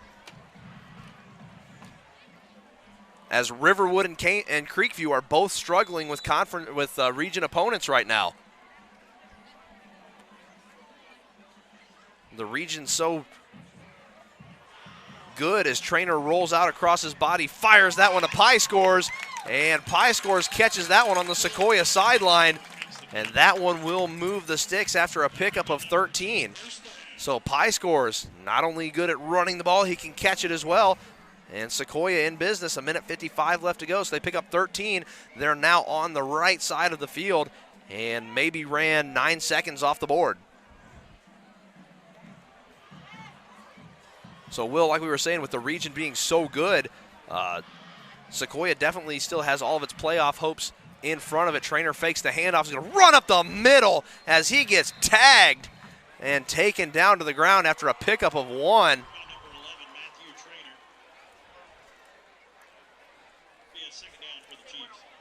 I don't know if that play call is going to come up again after Trainer took a big shot trying to run the ball up the middle, picked up 1 yard, and that hit was a calamity. Yeah, and I think that was number 91, Chase Washington, who we've been talking about. At 6'1", 265, that's quite the force to run into.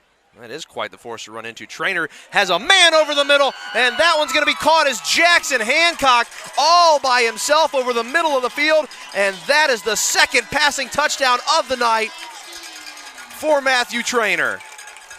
That was a wide open pass right there for Hancock. I mean, Trainer can't not throw it to him as he's been electric all night so far. So that hit knocked some get right into Matthew Trainer, and he was able to dial one up and fire a strike over to Jackson Hancock. And Sequoyah, pending an extra point, looking to go up 28. Will, you're too young to remember this, but sometimes when your computer used to act up, you'd slap it real hard on the side, and then for some reason it would start working again. Well, Matthew Trainer took a big shot and then fires one down the field and puts it right on target for Jackson Hancock. Low snap, and that one is up and through the uprights. So Sequoyah still perfect on extra points this evening, and that makes it 35-7. Another big night for Jackson Hancock again, as he has an interception and a receiving touchdown. That's right, and Sequoyah's been having a big night all around. As you said, up by 4 scores right now. I mean, really everything's been going right for this Chiefs team. Special teams have improved a lot. Only the missed field goal, and the defense has been fantastic tonight, shutting down that Chattahoochee offense. The only Chattahoochee score coming with Meyer's touchdown run in that first quarter. And offense, I mean, look at the scoreboard, and that tells you all you need to know about this Sequoyah offense tonight. So Sequoyah working really hard to get that first region win. And the way things are going around the county, Sequoyah still very much in the playoff hunt. We see Creekview struggling with Riverwood. We see River Ridge struggling with Centennial.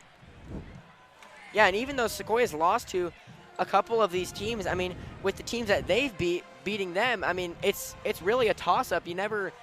We might not even know who goes to the playoffs until the last day of the season. So it could shape up to be a very interesting playoff race here. Which I think would work in the Chiefs' favor, because the Chiefs close out their season with Centennial. Not going to say they're an easy out, because they're giving River Ridge a pretty hard time, as a high kick is going to be caught at the 12-yard line and up the far side of the field, breaking a few arm tackles and now swallowed up by the pile. And we have a flag coming in from the complete other side of the field. There is a flag on the field.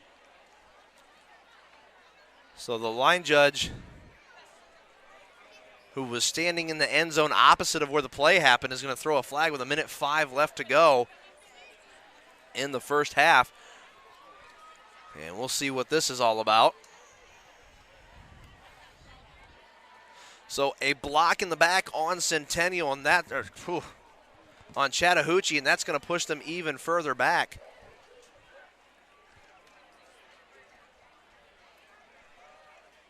So, Will, we talked about how fast this Sequoyah Chiefs offense can score, even though they run a offense that's not conducive to fast scoring. They got the ball back with 2 minutes and 4 seconds left, and were able to put it in the end zone in 59 seconds.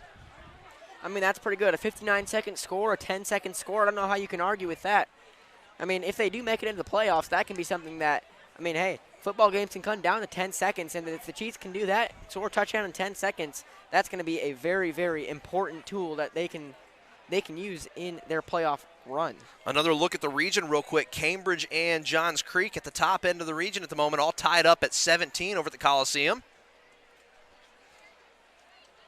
And as they're going to walk this penalty back, Chattahoochee going to start on their own 10-yard line. Will, don't let me say Centennial again. We're not playing them tonight. We're playing Chattahoochee.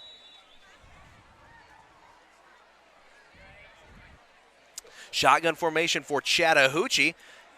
Handoff on an off tackle, and that one's going to go pretty much nowhere. In fact, it's going to go 3 or 4 yards behind the line of scrimmage, so a big tackle for loss by Rowan Steele as we're under a minute to go in the half. Once again, fans, want to remind you, stay tuned in. We're going to bring you all the homecoming festivities here. Will and I are going to take a break during halftime. We'll throw it down to the field, and you can watch all the homecoming pomp and circumstance you'd like here on Chiefs TV. Want to thank you for joining us again here. Your score as we come to 30 seconds to go in the first half is Sequoyah on top of Chattahoochee 35-7. Snap, Myers takes this one and throws it to the far side of the field. Nice cut inside and another cut going east to west again, and now having to go north and south before he gets tackled in his own end zone.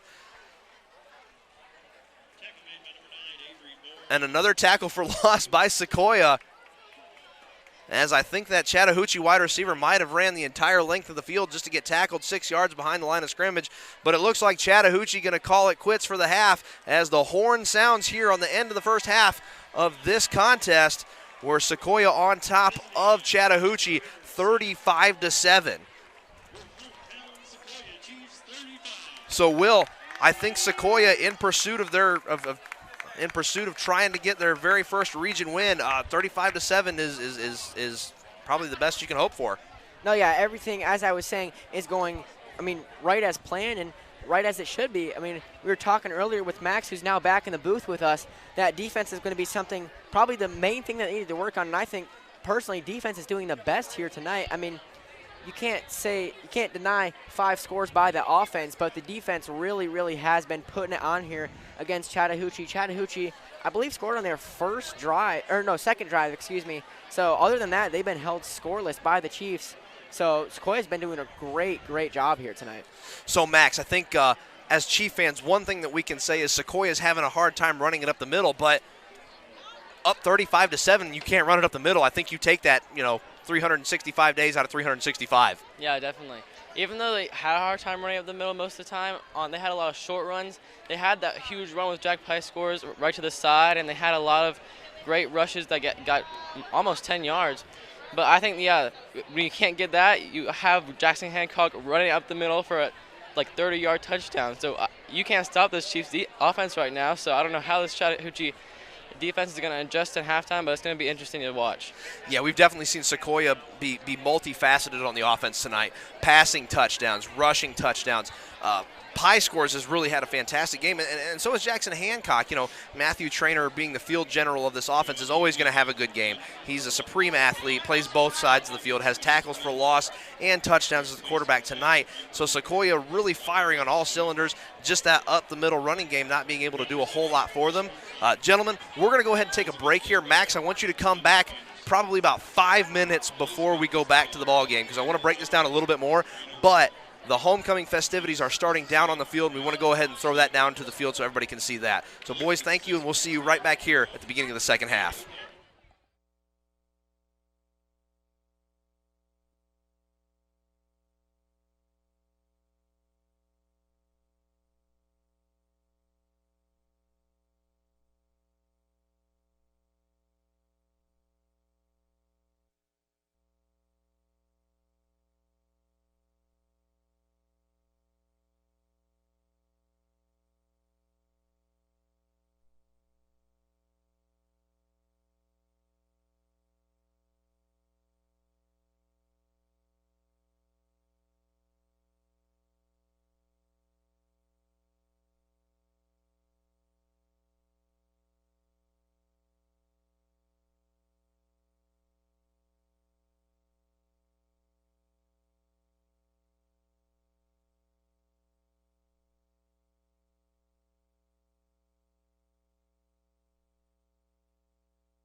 And welcome back here to Skip Pope Memorial Stadium. Your score at the end of the first half, the beginning of the second, is the Sequoyah Chiefs all over the Chattahoochee Cougars, 35-7. I'm joined in the booth with Will and Max, two guys who you're going to hear a lot more from in the coming seasons, particularly basketball season, and who knows what's going to happen for the spring sports. We'll see if we can set something like that up.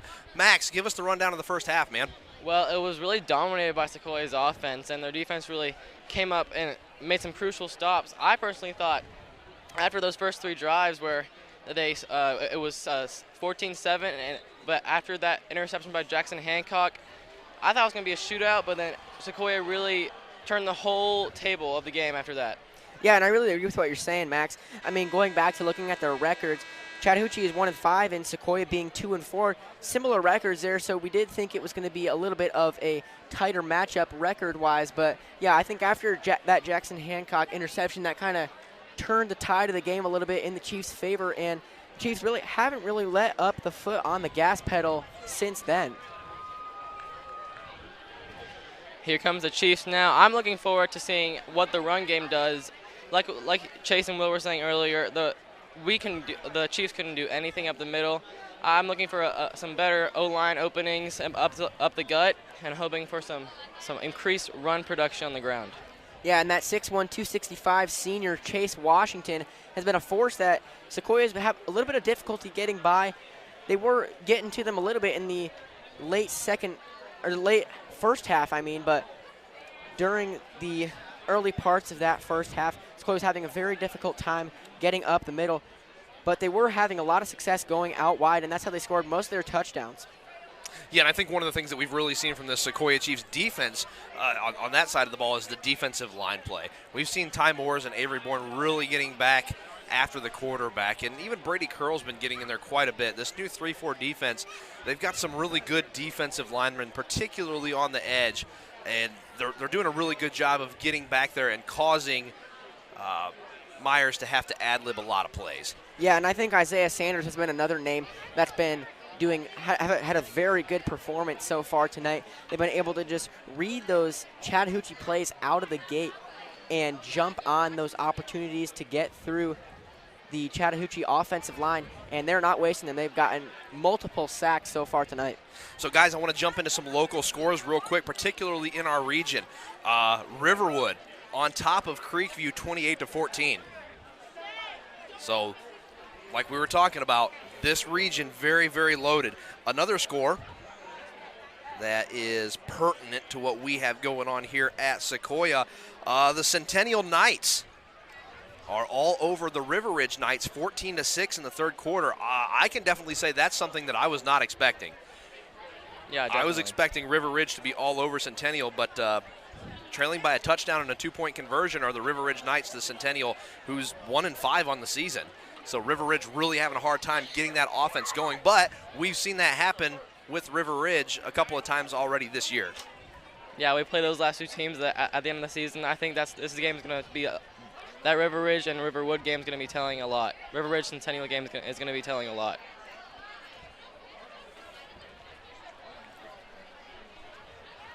So Max, I've really enjoyed you coming here this afternoon with or this evening with us. I want you to go ahead and stick around, man. I want you to stay for a little bit, and we'll have some pretty good crosstalk and analysis here as we get ready to get underway in the second half. But like we were talking about, that Region 7 6A, there's still everything at stake, especially with River Ridge and Creekview staring down the barrel of another region loss. Sequoyah still very much alive in Region 7 6A. Yeah, and going back to that Riverwood-Creekview matchup, I mean, Sequoyah obviously lost to Creekview, haven't played Riverwood yet, but even with the other teams playing, I mean, seeing some teams that Sequoiah's beaten and then Sequoiah's lost to play each other and seeing how the scoring is coming up and how they're matching up, I mean, we really will not be able to tell and foresee who's going into the playoffs because it's going to be very, very tight race down the stretch here. And I think we definitely underestimated the strength of some of these Fulton County teams. You know, we saw them last year. Sequoyah went on that really big run and beat all of those Fulton County teams in region as Ryan kicks this one off and we're underway. And that one will go out of the back of the end zone for a touchback.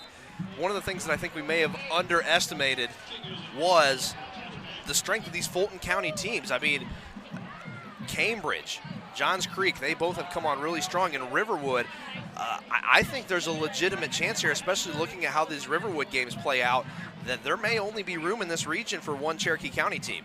And even with River Ridge playing like they are so far this season, not living up to the expectations and the hype that they were last season. So, I mean, yeah, those Fulton County teams have really made a huge impact on the region so far, shaking things up here with the Cherokee County teams. So it's been very interesting to see how that's been playing out so far this year.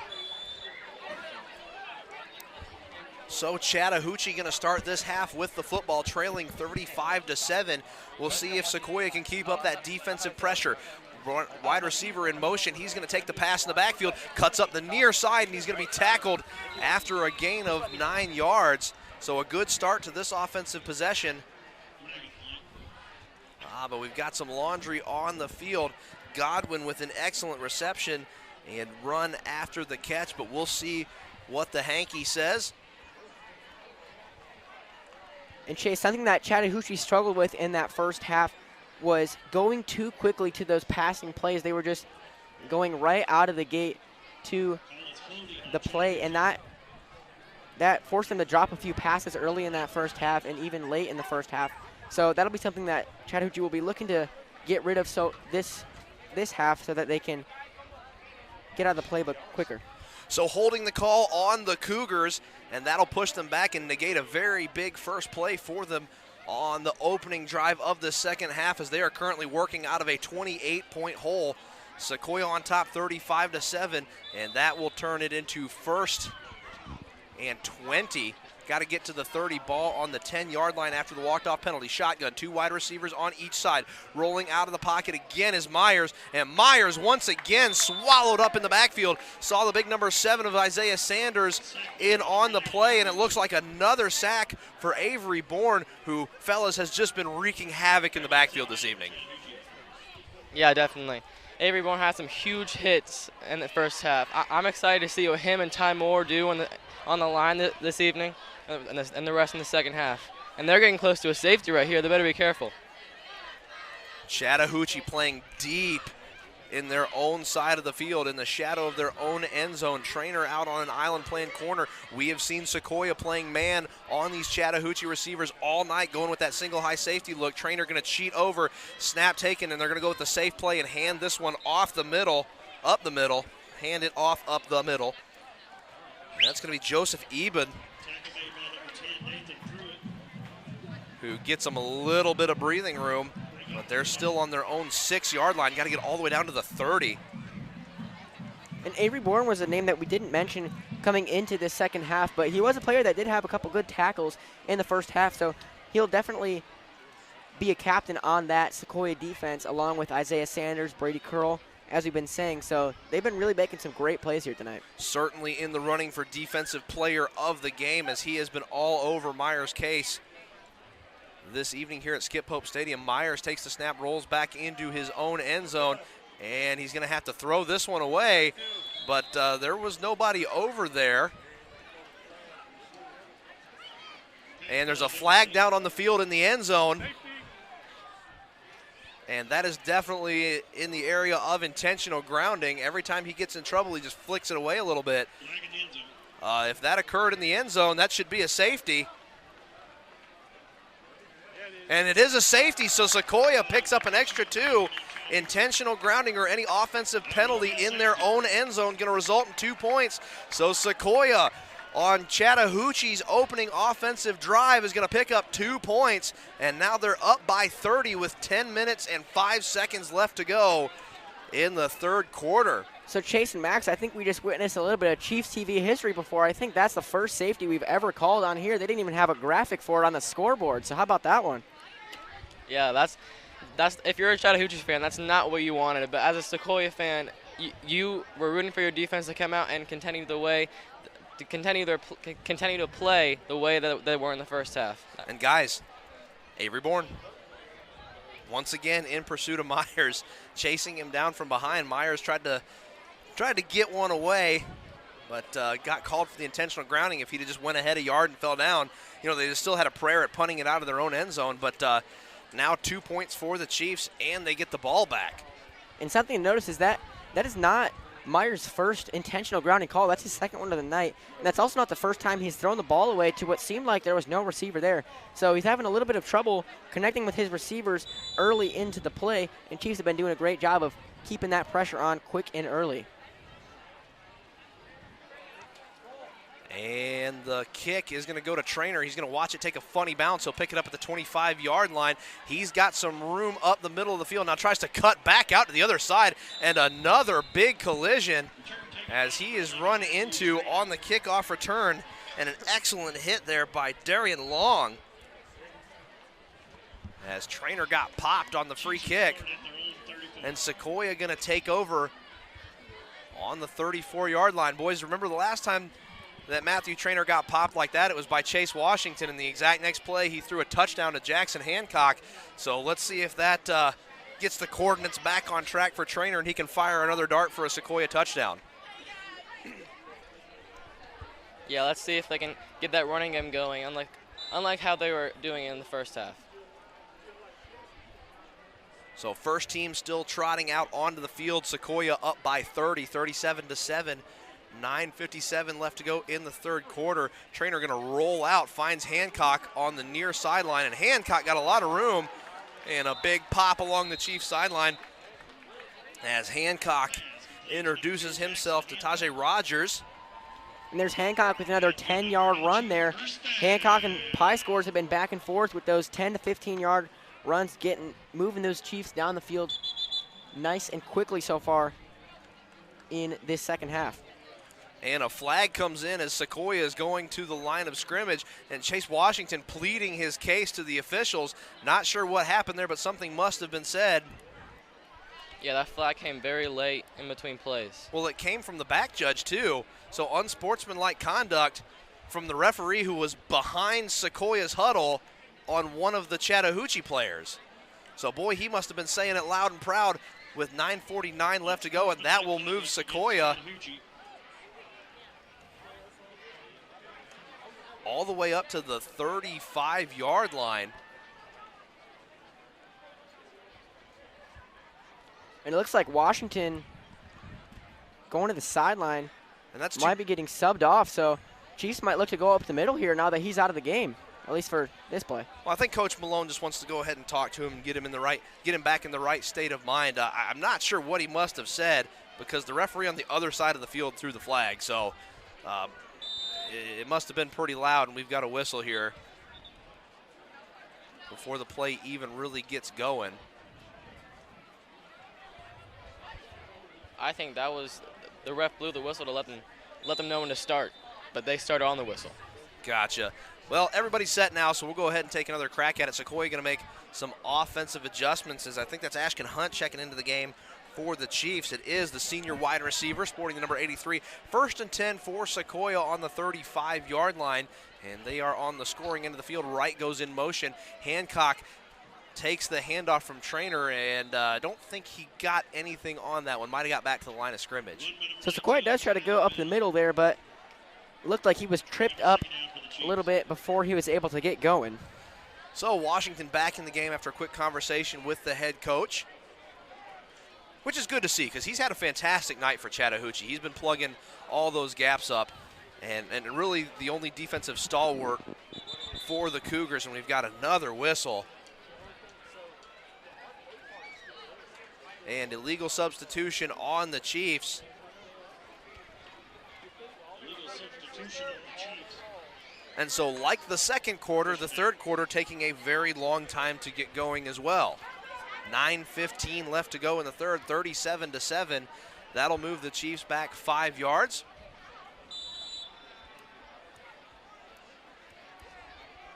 Starting to get shell-shocked from all these whistles going, but that one says we can go. Pie Scores in motion, near side hash, pitch out to Pie Scores. He's got a lot of room to operate, and he's going to pick up about 10 yards, and that will make it 3rd and 5 coming up for the Chiefs. He looked like he was coming out of cannon. His speed was unbelievable in that play. He does have great speed coming out of the backfield. He catches the ball, and then it's almost like he plants one step, and he's off to the races. So a lot of athleticism in that talented backfield for the Sequoyah Chiefs. Yeah, Pie Scores, Lucas, and Trainer very, very fast players that when they get green, you do not want to let them get that green because they can take full advantage of it. Big third down coming up for the Chiefs. 3rd and 5. Motion is right. Right takes the pitch. He looks to the outside. He bounces outside. Got a lot of room. He cuts back inside and tackled after a pickup of the first down. And then some. Looks like he picked up 12 yards.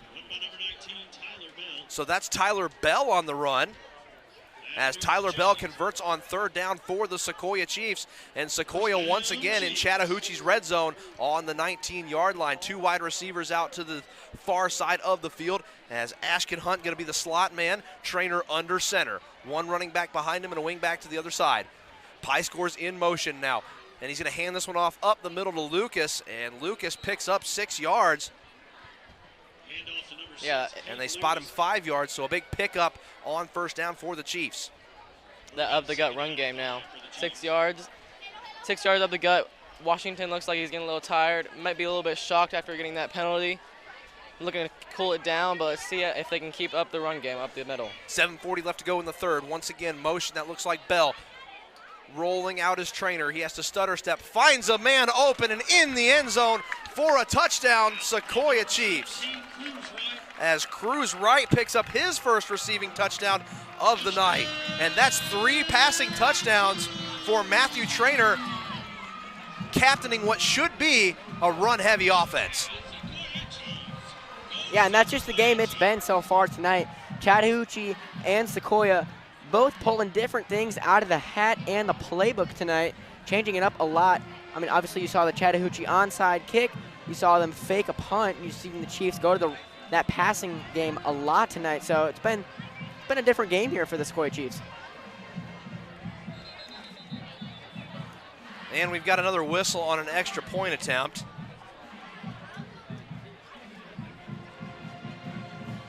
And despite how different of a game it has been for Sequoyah, they really have been performing very well tonight. Obviously, Chattahoochee being 1-5, it might be a little different than, say, playing River Ridge or Riverwood, but this might be something that Coach Cheater can go back to in those games coming up against River Ridge and Riverwood.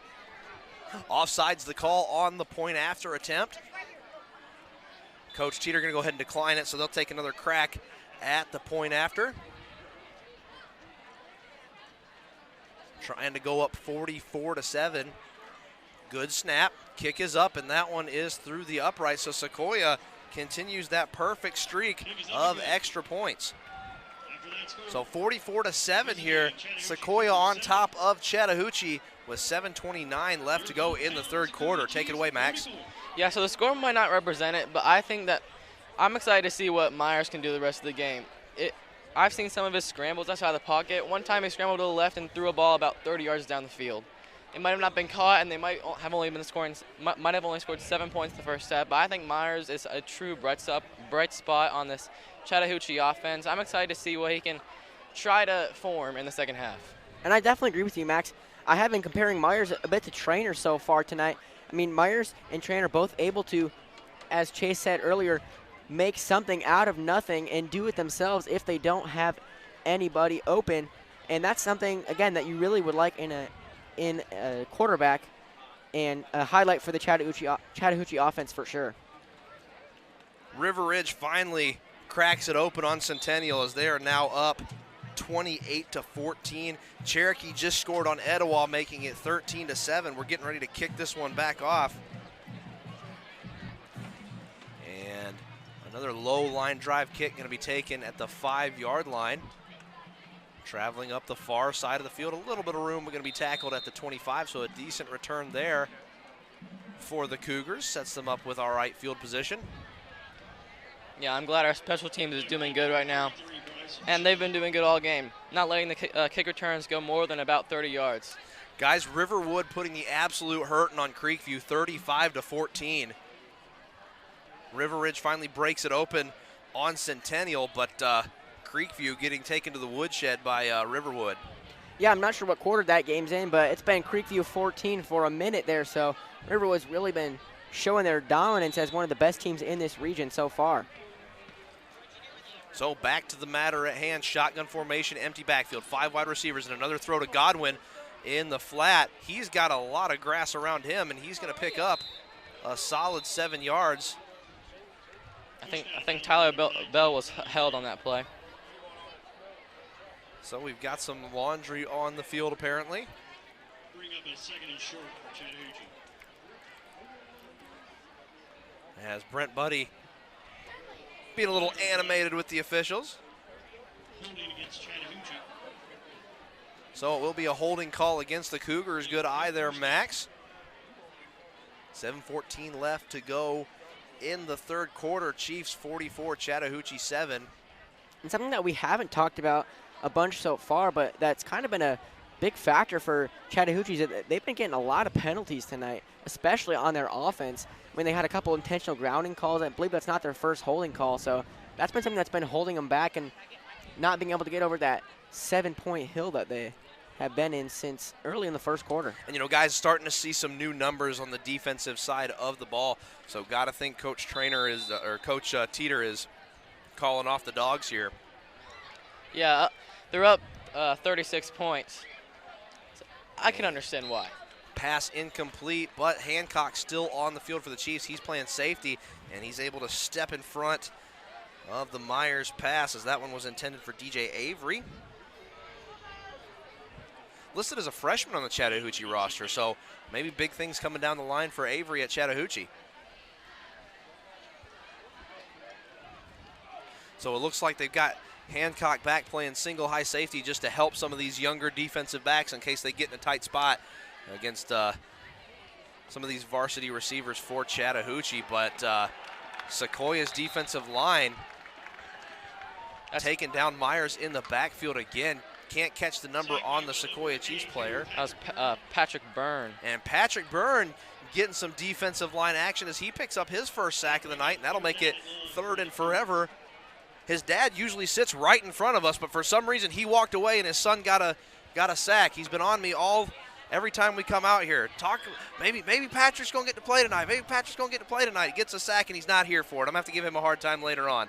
Empty backfield now for the Cougars. 5 wide receivers. Snap, Myers drops back, tosses this one over to the sideline, and that one is going to be dropped by the aforementioned Avery.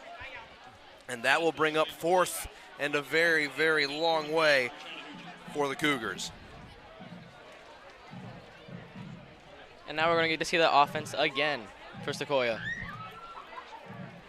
So last time we got to see this punt unit for Chattahoochee. They tried to pull a fake on us and got quite a bit of yardage, but unfortunately they were about 4 yards short of what they had to get. It was a great design play.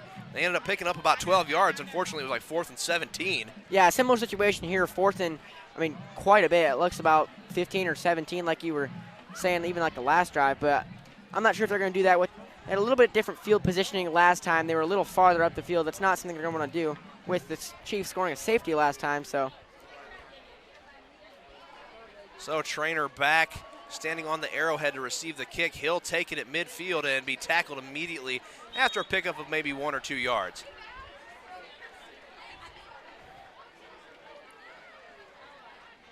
So here comes the Sequoyah offense.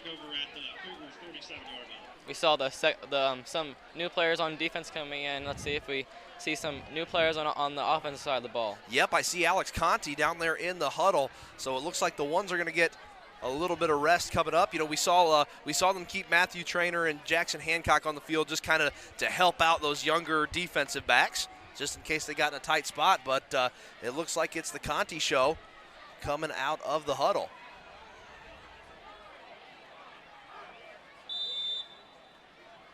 Ball on the far hash mark. Conti going to hand this one off up the middle. Looks like Bell the carrier on that one. And he'll pick up a solid 6 yards. No, 7. No, it is 6 yards. So 2nd and 4 coming up. So guys, with Creekview down in a bad way against Riverwood, you know, we still have a lot to play for in the playoff hopes for the Sequoyah Chiefs.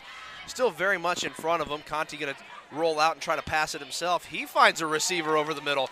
Nice catch there by Bell. And Bell getting in some work here for the Chiefs as Conti getting in on the passing game action, and that will move the sticks for the Sequoyah Chiefs. And Chase, the quarterback here is actually number 41, Connor Gillette.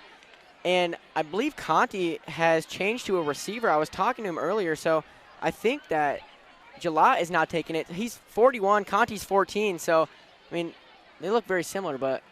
So forgive my dyslexia as that ball is carried up the middle. And on the carry is Cameron Walker. I thought it was a 14, but you're right. I got mixed up because Conti out at receiver, but he's got the quarterback towel hanging out of his back pocket. So you got a 41 and a 14. Gillette, no stranger to the quarterback position for the Sequoyah Chiefs, completing his first pass as he hands that one off to Tyler Bell once again. And still some pushing and shoving going on as finally he's brought down as he picks up the first down. Yeah, Bell really showing, even though he's getting some playing time, he's really pushing hard. Connor Gillette, we saw him a lot last year early on in the season. Matthew Trainer pretty much solidified himself as the number 1 at quarterback, but Gillette very capable of leading this offense as well, as he's no stranger to wing T football. Passes that one, and it goes off the hands of Tyler Bell. So that'll bring up 2nd and 10. And checking into the game for Sequoyah going to be Eli Jurgensen. So you got a 41 and a 14, both with the quarterback towel hanging out of the back pocket. It looks like Conti's being subbed in about every other play, but Chiefs still going for a passing play pretty much every play here, so going with what's working so far for them tonight. Handoff up the middle once again, maybe a yard or two. So 4:20 left to go in the third quarter, and fellas, I imagine we're going to get to see a running clock here in the fourth quarter tonight. Yeah, definitely. So 3rd and 9 coming up for Sequoyah, as they have done pretty much whatever they wanted to on the offensive side of the ball here tonight. Gillette under center. Drops back and hands that one off again, and nothing doing there after maybe a pickup of 1. And another handoff to Cameron Walker. It's a big decision here. Well, not too big, but a decision here. They missed the field goal earlier, but it's a pretty decent 4th and 8. See what Coach Teeter's going to do. Well, I think when they're up 44-7, they're going to go ahead and let him take a stab at it anyway.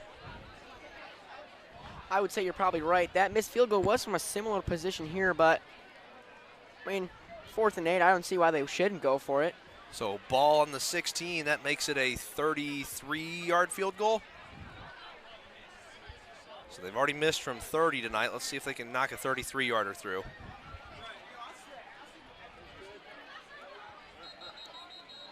And we've got a whistle. We've seen a lot of pink this half. So that'll be delay of game on the Chiefs, and that'll turn a 33-yarder into a 38-yarder. 3:07 left to go in the third.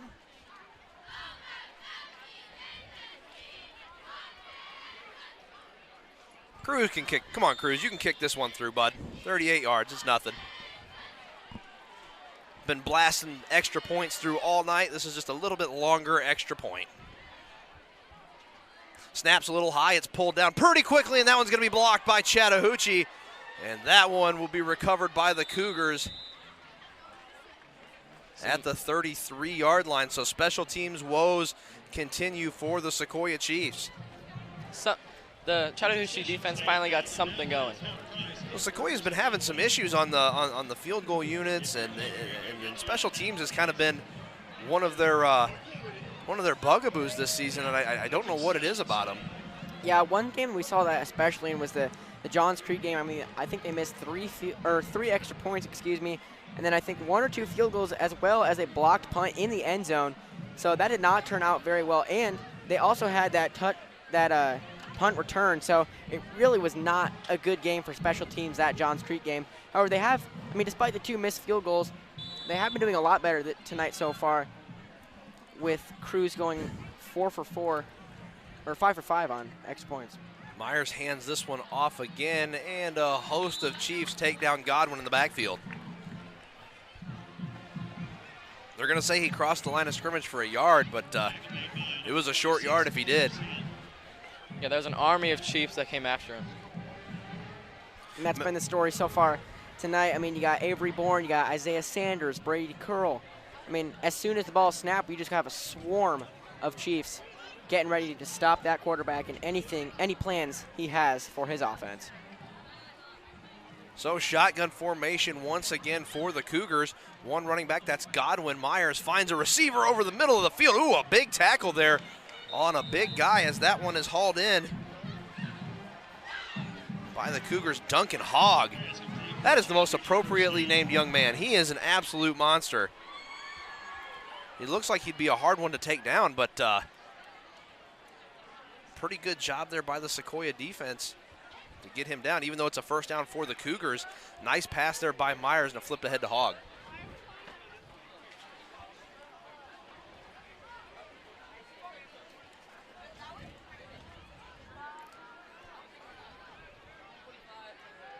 Four wide receivers again. Godwin in the backfield. He catches this one, eludes one tackler, and he's going to go all the way down the sideline. Didn't see for sure, but I think a referee threw a flag there, so it might be coming back. Yeah, Ben Sanders got held on that play. So Sanders gets held on the play. We've got some laundry on the field, so a minute 34 left in the third quarter. Sequoyah on top, 44-7. So penalties continuing to put a stop in the momentum for the Chattahoochee offense here. Been a pattern here all tonight. Yeah, especially in the second half. We've seen quite a lot of flags for Chattahoochee. So they'll walk this one back. Ball was originally on the 46-yard line. Now we're going to go all the way back.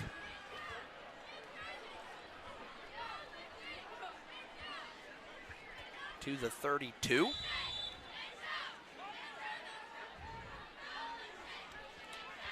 Shotgun snap once again, and a pass a little bit beyond Godwin's reach as Myers tried to find his favorite target this evening, and that'll bring up second and about a country mile for the Cougars. And you know, Max, another pattern that has been not a good one for this Chattahoochee Cougars offense is the lack of communication between the quarterback and his receivers. I mean, we've seen a few dropped passes in the first quarter and first half, and then as well as when what you just saw there, the ball just not getting to the receiver in time or just the quarterback overthrowing it. So just the timing has been a little bit off for this Chattahoochee Cougar offense so far. Yeah, it just seems like, oh, a little movement there. It seems like that Myers is just either throwing it too far ahead, throwing it too far behind, a little miscommunication. They should probably talk it over after the game, but they're trying to get something going here. So a delay of game call coming up against the Cougars. And that will make it an even longer conversion. Got to get to the opposite 44-yard line, but the ball's on the 27. So whenever these Chattahoochee Cougars seem to gain some yards, it seems to be taken right away with a penalty. We have seen them get some pretty long conversions this evening, but even this would be a very long way to go to get a new set of downs. 2nd and 30, the official call. Myers drops back. He's got pressure, and he's taken down in the backfield. Another sack for the Sequoyah Chiefs defense. I don't even have that player listed on our roster, but it's number 46. So whoever you are, number 46, fantastic play and a good sack, and you're going to enjoy watching that one in the film room. So now Chattahoochee going even further back. 3rd and 40 coming up now for the Cougars. I got to believe that's got to be at least 5 sacks for this Sequoyah defense. They've been having quite a heyday so far tonight. I know Avery Bourne, I think 1 or 2. So, I mean, they've been doing really good here tonight. There's that name again, Avery Bourne. And dropping back to pass as Myers will be flushed out of the pocket again. He's just going to try and get whatever yardage he can as he's pushed out of bounds.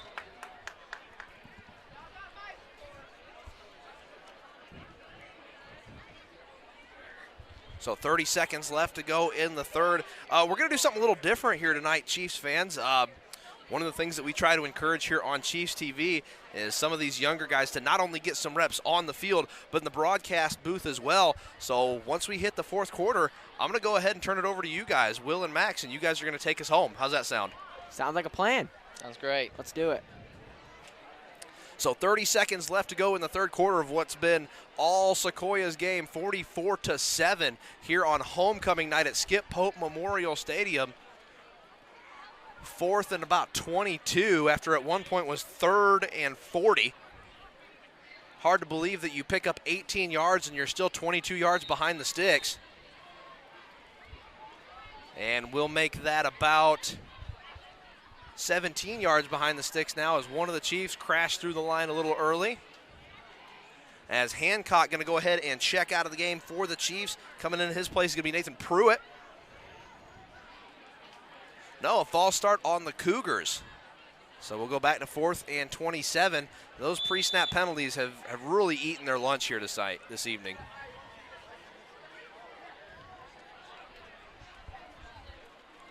And that is an atrocious punt. Sequoyah going to watch that one bounce into the Sequoyah Chief bench. And that will bring up 1st and 10 for Sequoyah on the Chattahoochee side of midfield. So Sequoyah going to take over at the 46-yard line. And that's a good spot, too. I thought it bounced even farther, even closer than that. It definitely didn't look like it was going to go that far when the ball went up in the air. Mm-hmm.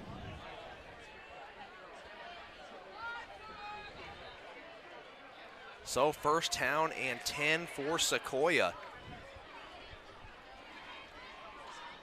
I think we might need to sneak an ad read in here at the end of the third. Max, I want you to take that one, though. So here when we finish this third quarter, we'll go ahead and let you take it away. As we give our sponsors some love.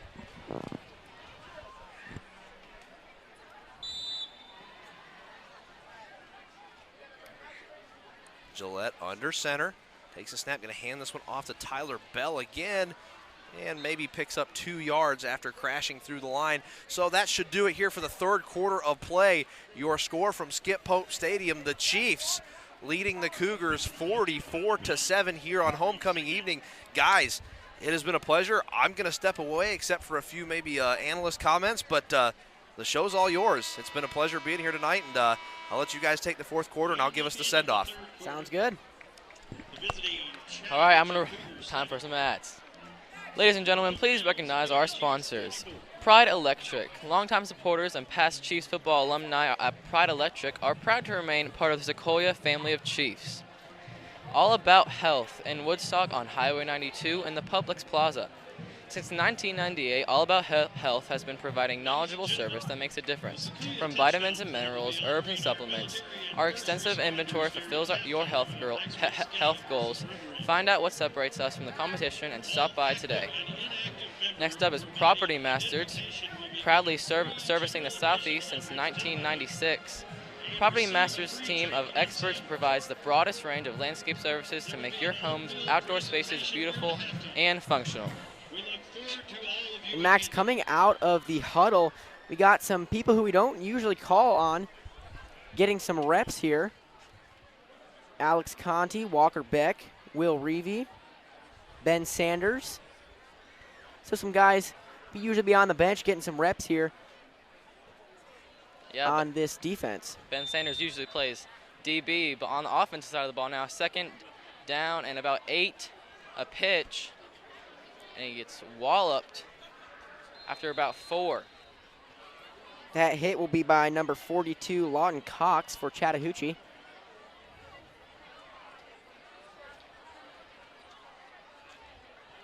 Ran by, it says Carter Sandt, but that was not Carter Sandt. But that's about a 4-yard gain for the Chiefs. It's 3rd down and about 4 on the 40-yard line. Gillette under center.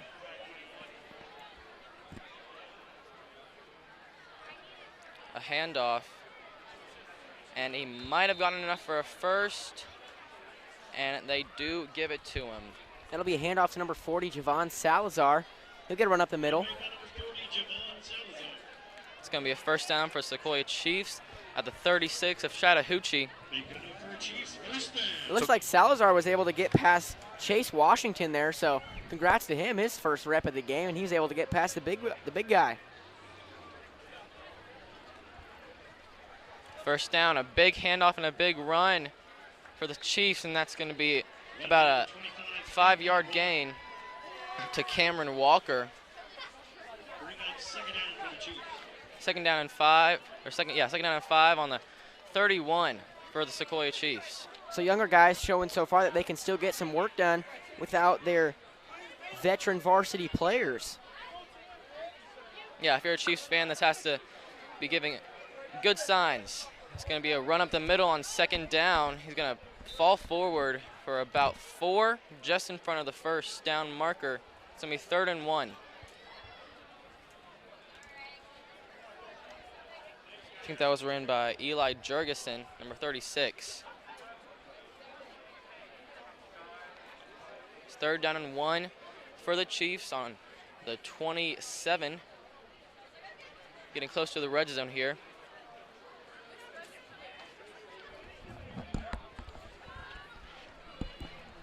Gillette under center, motions, but he gets put back in his place and under center again. Handoff, and 84 knocks him down to the ground, and that's going to be a loss on the player. Maybe back to the line of scrimmage. Tyler Bell ran the ball. Huge tackle by number 84, Gabe Johnson, the sophomore. Another 6'1" player, 220. So another big guy on that Chattahoochee defensive line, able to put a stop to the Chiefs defense. But Sequoyah still within about 2 or 3 here. Yeah, if you look at that line, they look like a bunch of monsters, and they've been playing like it too. Yeah, most definitely. You're absolutely right, Max. Guys, I want to go ahead and point something out real quick. The coaching staff for Sequoyah is starting to vacate the press box. So one of the coaches making his way back down to field level with 8:40 left to go in the game. I think Sequoyah was unable to convert on that 4th down. Yeah, unable to convert. That's going to give Chattahoochee the ball, and it seems about the 29 or 30 in their own territory. So Chase, what are some region scores that you have for us? Let's go ahead and take a look around the county at first. I know I just got this score from Will Cooper over at WLJA. They are calling the WLJA Game of the Week, which just so happens to be Cherokee versus Etowah. Etowah making the trip over to Tommy Baker Stadium. 14-13, Cherokee leading with 2 minutes left to go in the game. Wow, that is a close one. Yeah, Cherokee was down by 13, if I'm correct. Like, big comeback for the Warriors. First down for Chattahoochee on the 29. A handoff and some nice moves there, and he's going to stay up but get tackled far behind the line for about a loss of 5 or 4. Godwin's done a fantastic job tonight of being very elusive in the backfield. Another score real quick. Guys, Creekview starting to make a game of it with Riverwood, 35-28. So they've started to come back into this one a little bit. Second down for Chattahoochee on the 25, and the ref making number 6 come back off the field. That's Christian Morton, and number 12, Pierce Rodell, comes back onto the field. So Max, with Chattahoochee's last drive, it seemed like every other play there would be a penalty that would drive them back. Yeah, it seemed like it. Honestly, this whole half, Chattahoochee has been just killing themselves with more flags and more flags. And they haven't been able to get anything on the offensive side of the ball to produce. That's going to be, I think that's going to be a loss in the play. Or back to the line. Yeah, Third. Chiefs defense just putting on that pressure quickly and forcing the Chattahoochee runner to just run out of bounds, not able to get any forward motion there. So it looks like, yeah, lost about a few yards there. Looks like third down on Chattahoochee 25, third and about 4, third and long. See if they can convert here. In the shotgun, And that's going to be picked off. Number 16. Picked off by number 16, Luke McCray, a sophomore. So another sophomore interception, him and Jackson Hancock. So 2 interceptions on the night for the Chiefs. A great defensive stop for the Chiefs there. And as you can see on the sideline, he gets the turnover belt. The defense has a lot to look forward to and a lot to look back on this game. They've had a lot of good moments, great hits, 2 interceptions, if I'm correct, one by Jackson Hancock and one just then. And now the Sequoyah offense gets the ball right back. Yeah, and Max, you're absolutely correct. The defense has been doing a fantastic job. They've gotten, I think, 5 or 6 sacks, 2 interceptions, only 7 points on the board. So a great night for this Chiefs defense. Chiefs first down on the Chattahoochee 46. That's going to be a handoff for a gain of about 4. Guys, I'm surprised Jackson Hancock was willing to let go of that turnover belt. He's probably been holding that thing all year long. I don't doubt it. I think he has 4 interceptions on the season, so 5 interceptions, excuse me. So definitely been the one hogging that one a little bit, but good to share the love there with one of his sophomore teammates. After that run by Eli Jurgensen, it's 2nd down and about 6. That's going to be another handoff. And he's going to drive his way for about 3rd and short. So, Max, we're seeing some more handoffs up the middle. So Chase Washington is not being as much of a force maybe as he was earlier in this game, or the Chiefs are just being able to elude him better than they were in this first half. But a lot more runs up the middle, not as many on the sides for the Chiefs here tonight. Going back to that classic wing T offense, not passing as much with this new quarterback, but seems to be working out pretty well for them. Yeah, definitely will. 4:05 left and running on the clock, and that's going to be a 3rd down and short, 3rd and 2, and they're going to hand it off. Seems like he's going to be short. Back to the line. 4th down for the Chiefs, and some new players coming on the field. Looks like we got Alex Conti, number 14, number 12, Jackson Nesbitt, as well as number 20, Ben Sanders, getting some reps on offense. Connor Gillette runs off the field. A new quarterback under center. 4th down and short, and he's going to hand it off. And it looks like he's got it.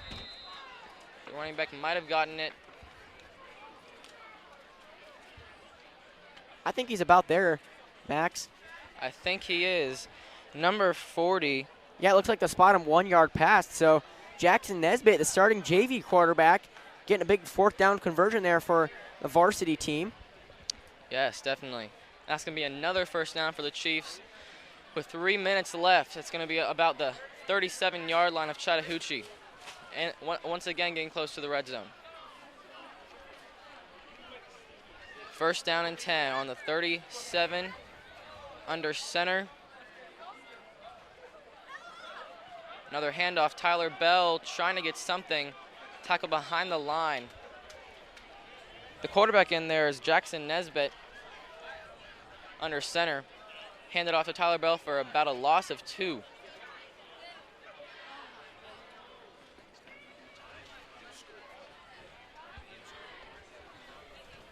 Second down now for the Sequoyah Chiefs at about the Chattahoochee 3rd and 39. 2 minutes and 13 seconds remaining in this game with the Chiefs up 44-7 against the Chattahoochee. And that's going to be a handoff. Nesbitt going to keep it, and he's going to get swallowed up in the backfield for a TFL. It's going to be a 3rd down and pretty long. 3rd down and about 16.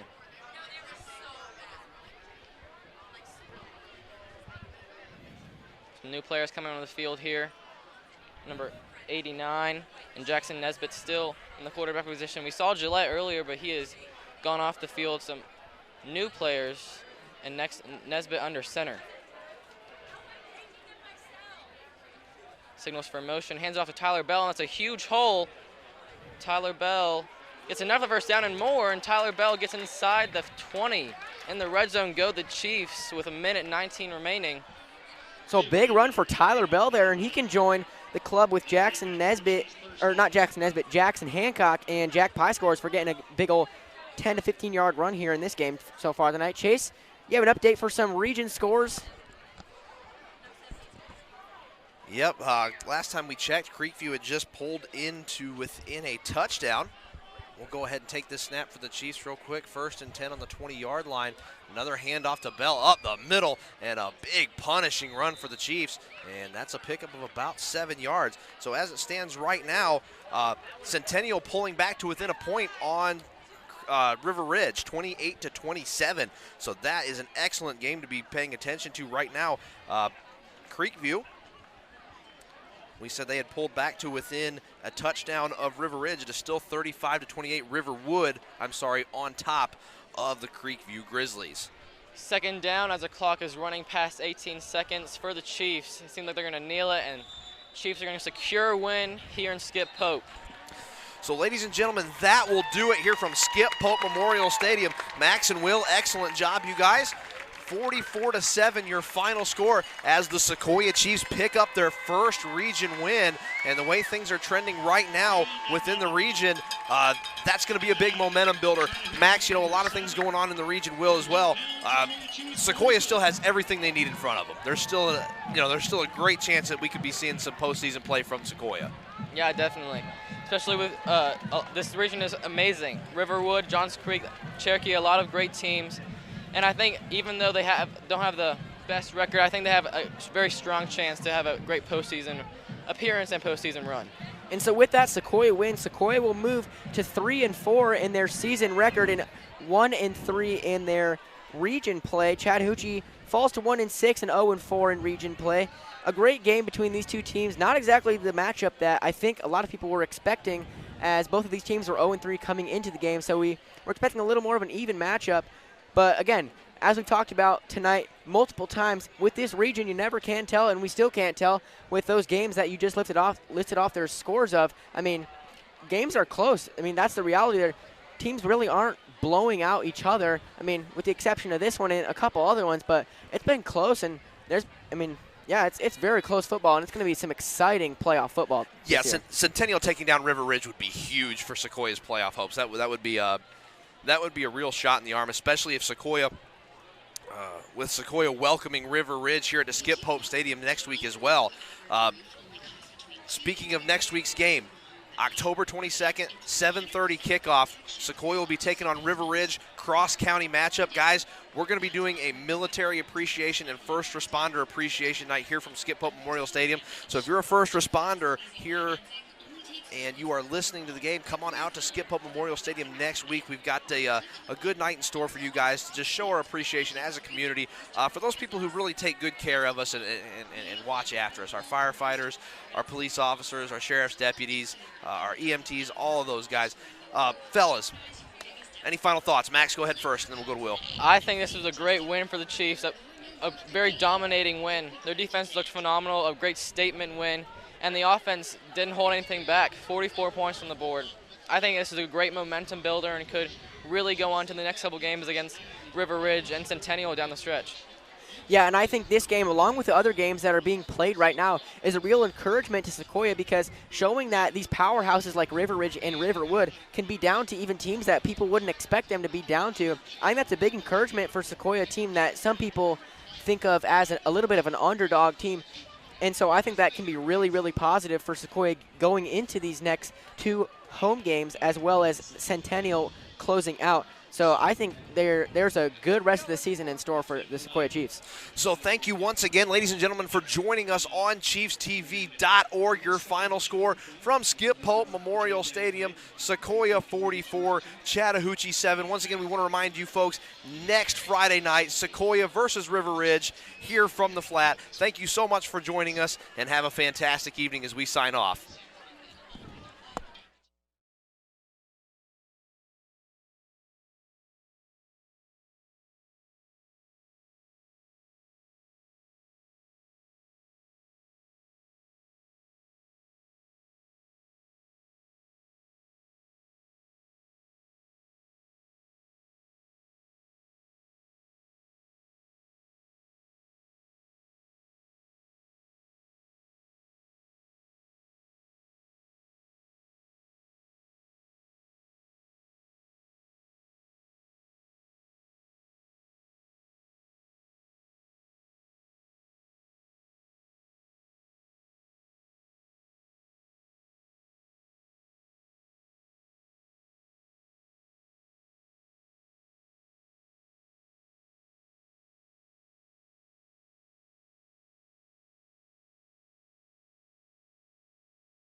Ladies and gentlemen, on behalf of Principal Mr. Robert Van Alstyne and Athletic Director Mr. Peter Voida, Sequoyah High School proudly presents the award-winning Sequoyah High School Marching Band of Chiefs.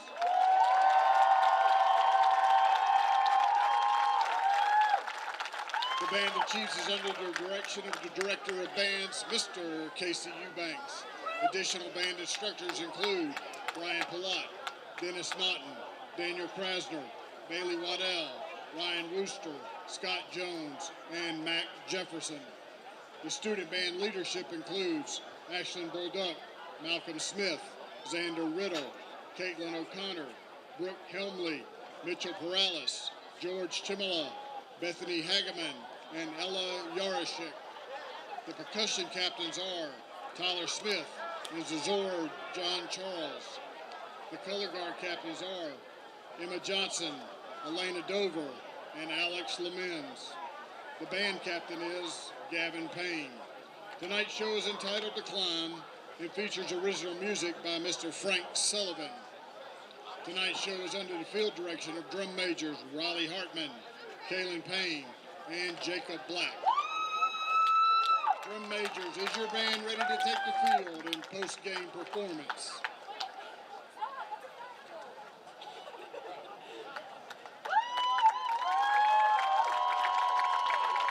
You may now take the field.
The Band of Chiefs is proud to announce that the Sequoyah High School Winter Guard were the class champions at the Southeastern Association for Performing Arts Championships in 2021. The Sequoyah High School Symphony Band has been selected to perform at the conference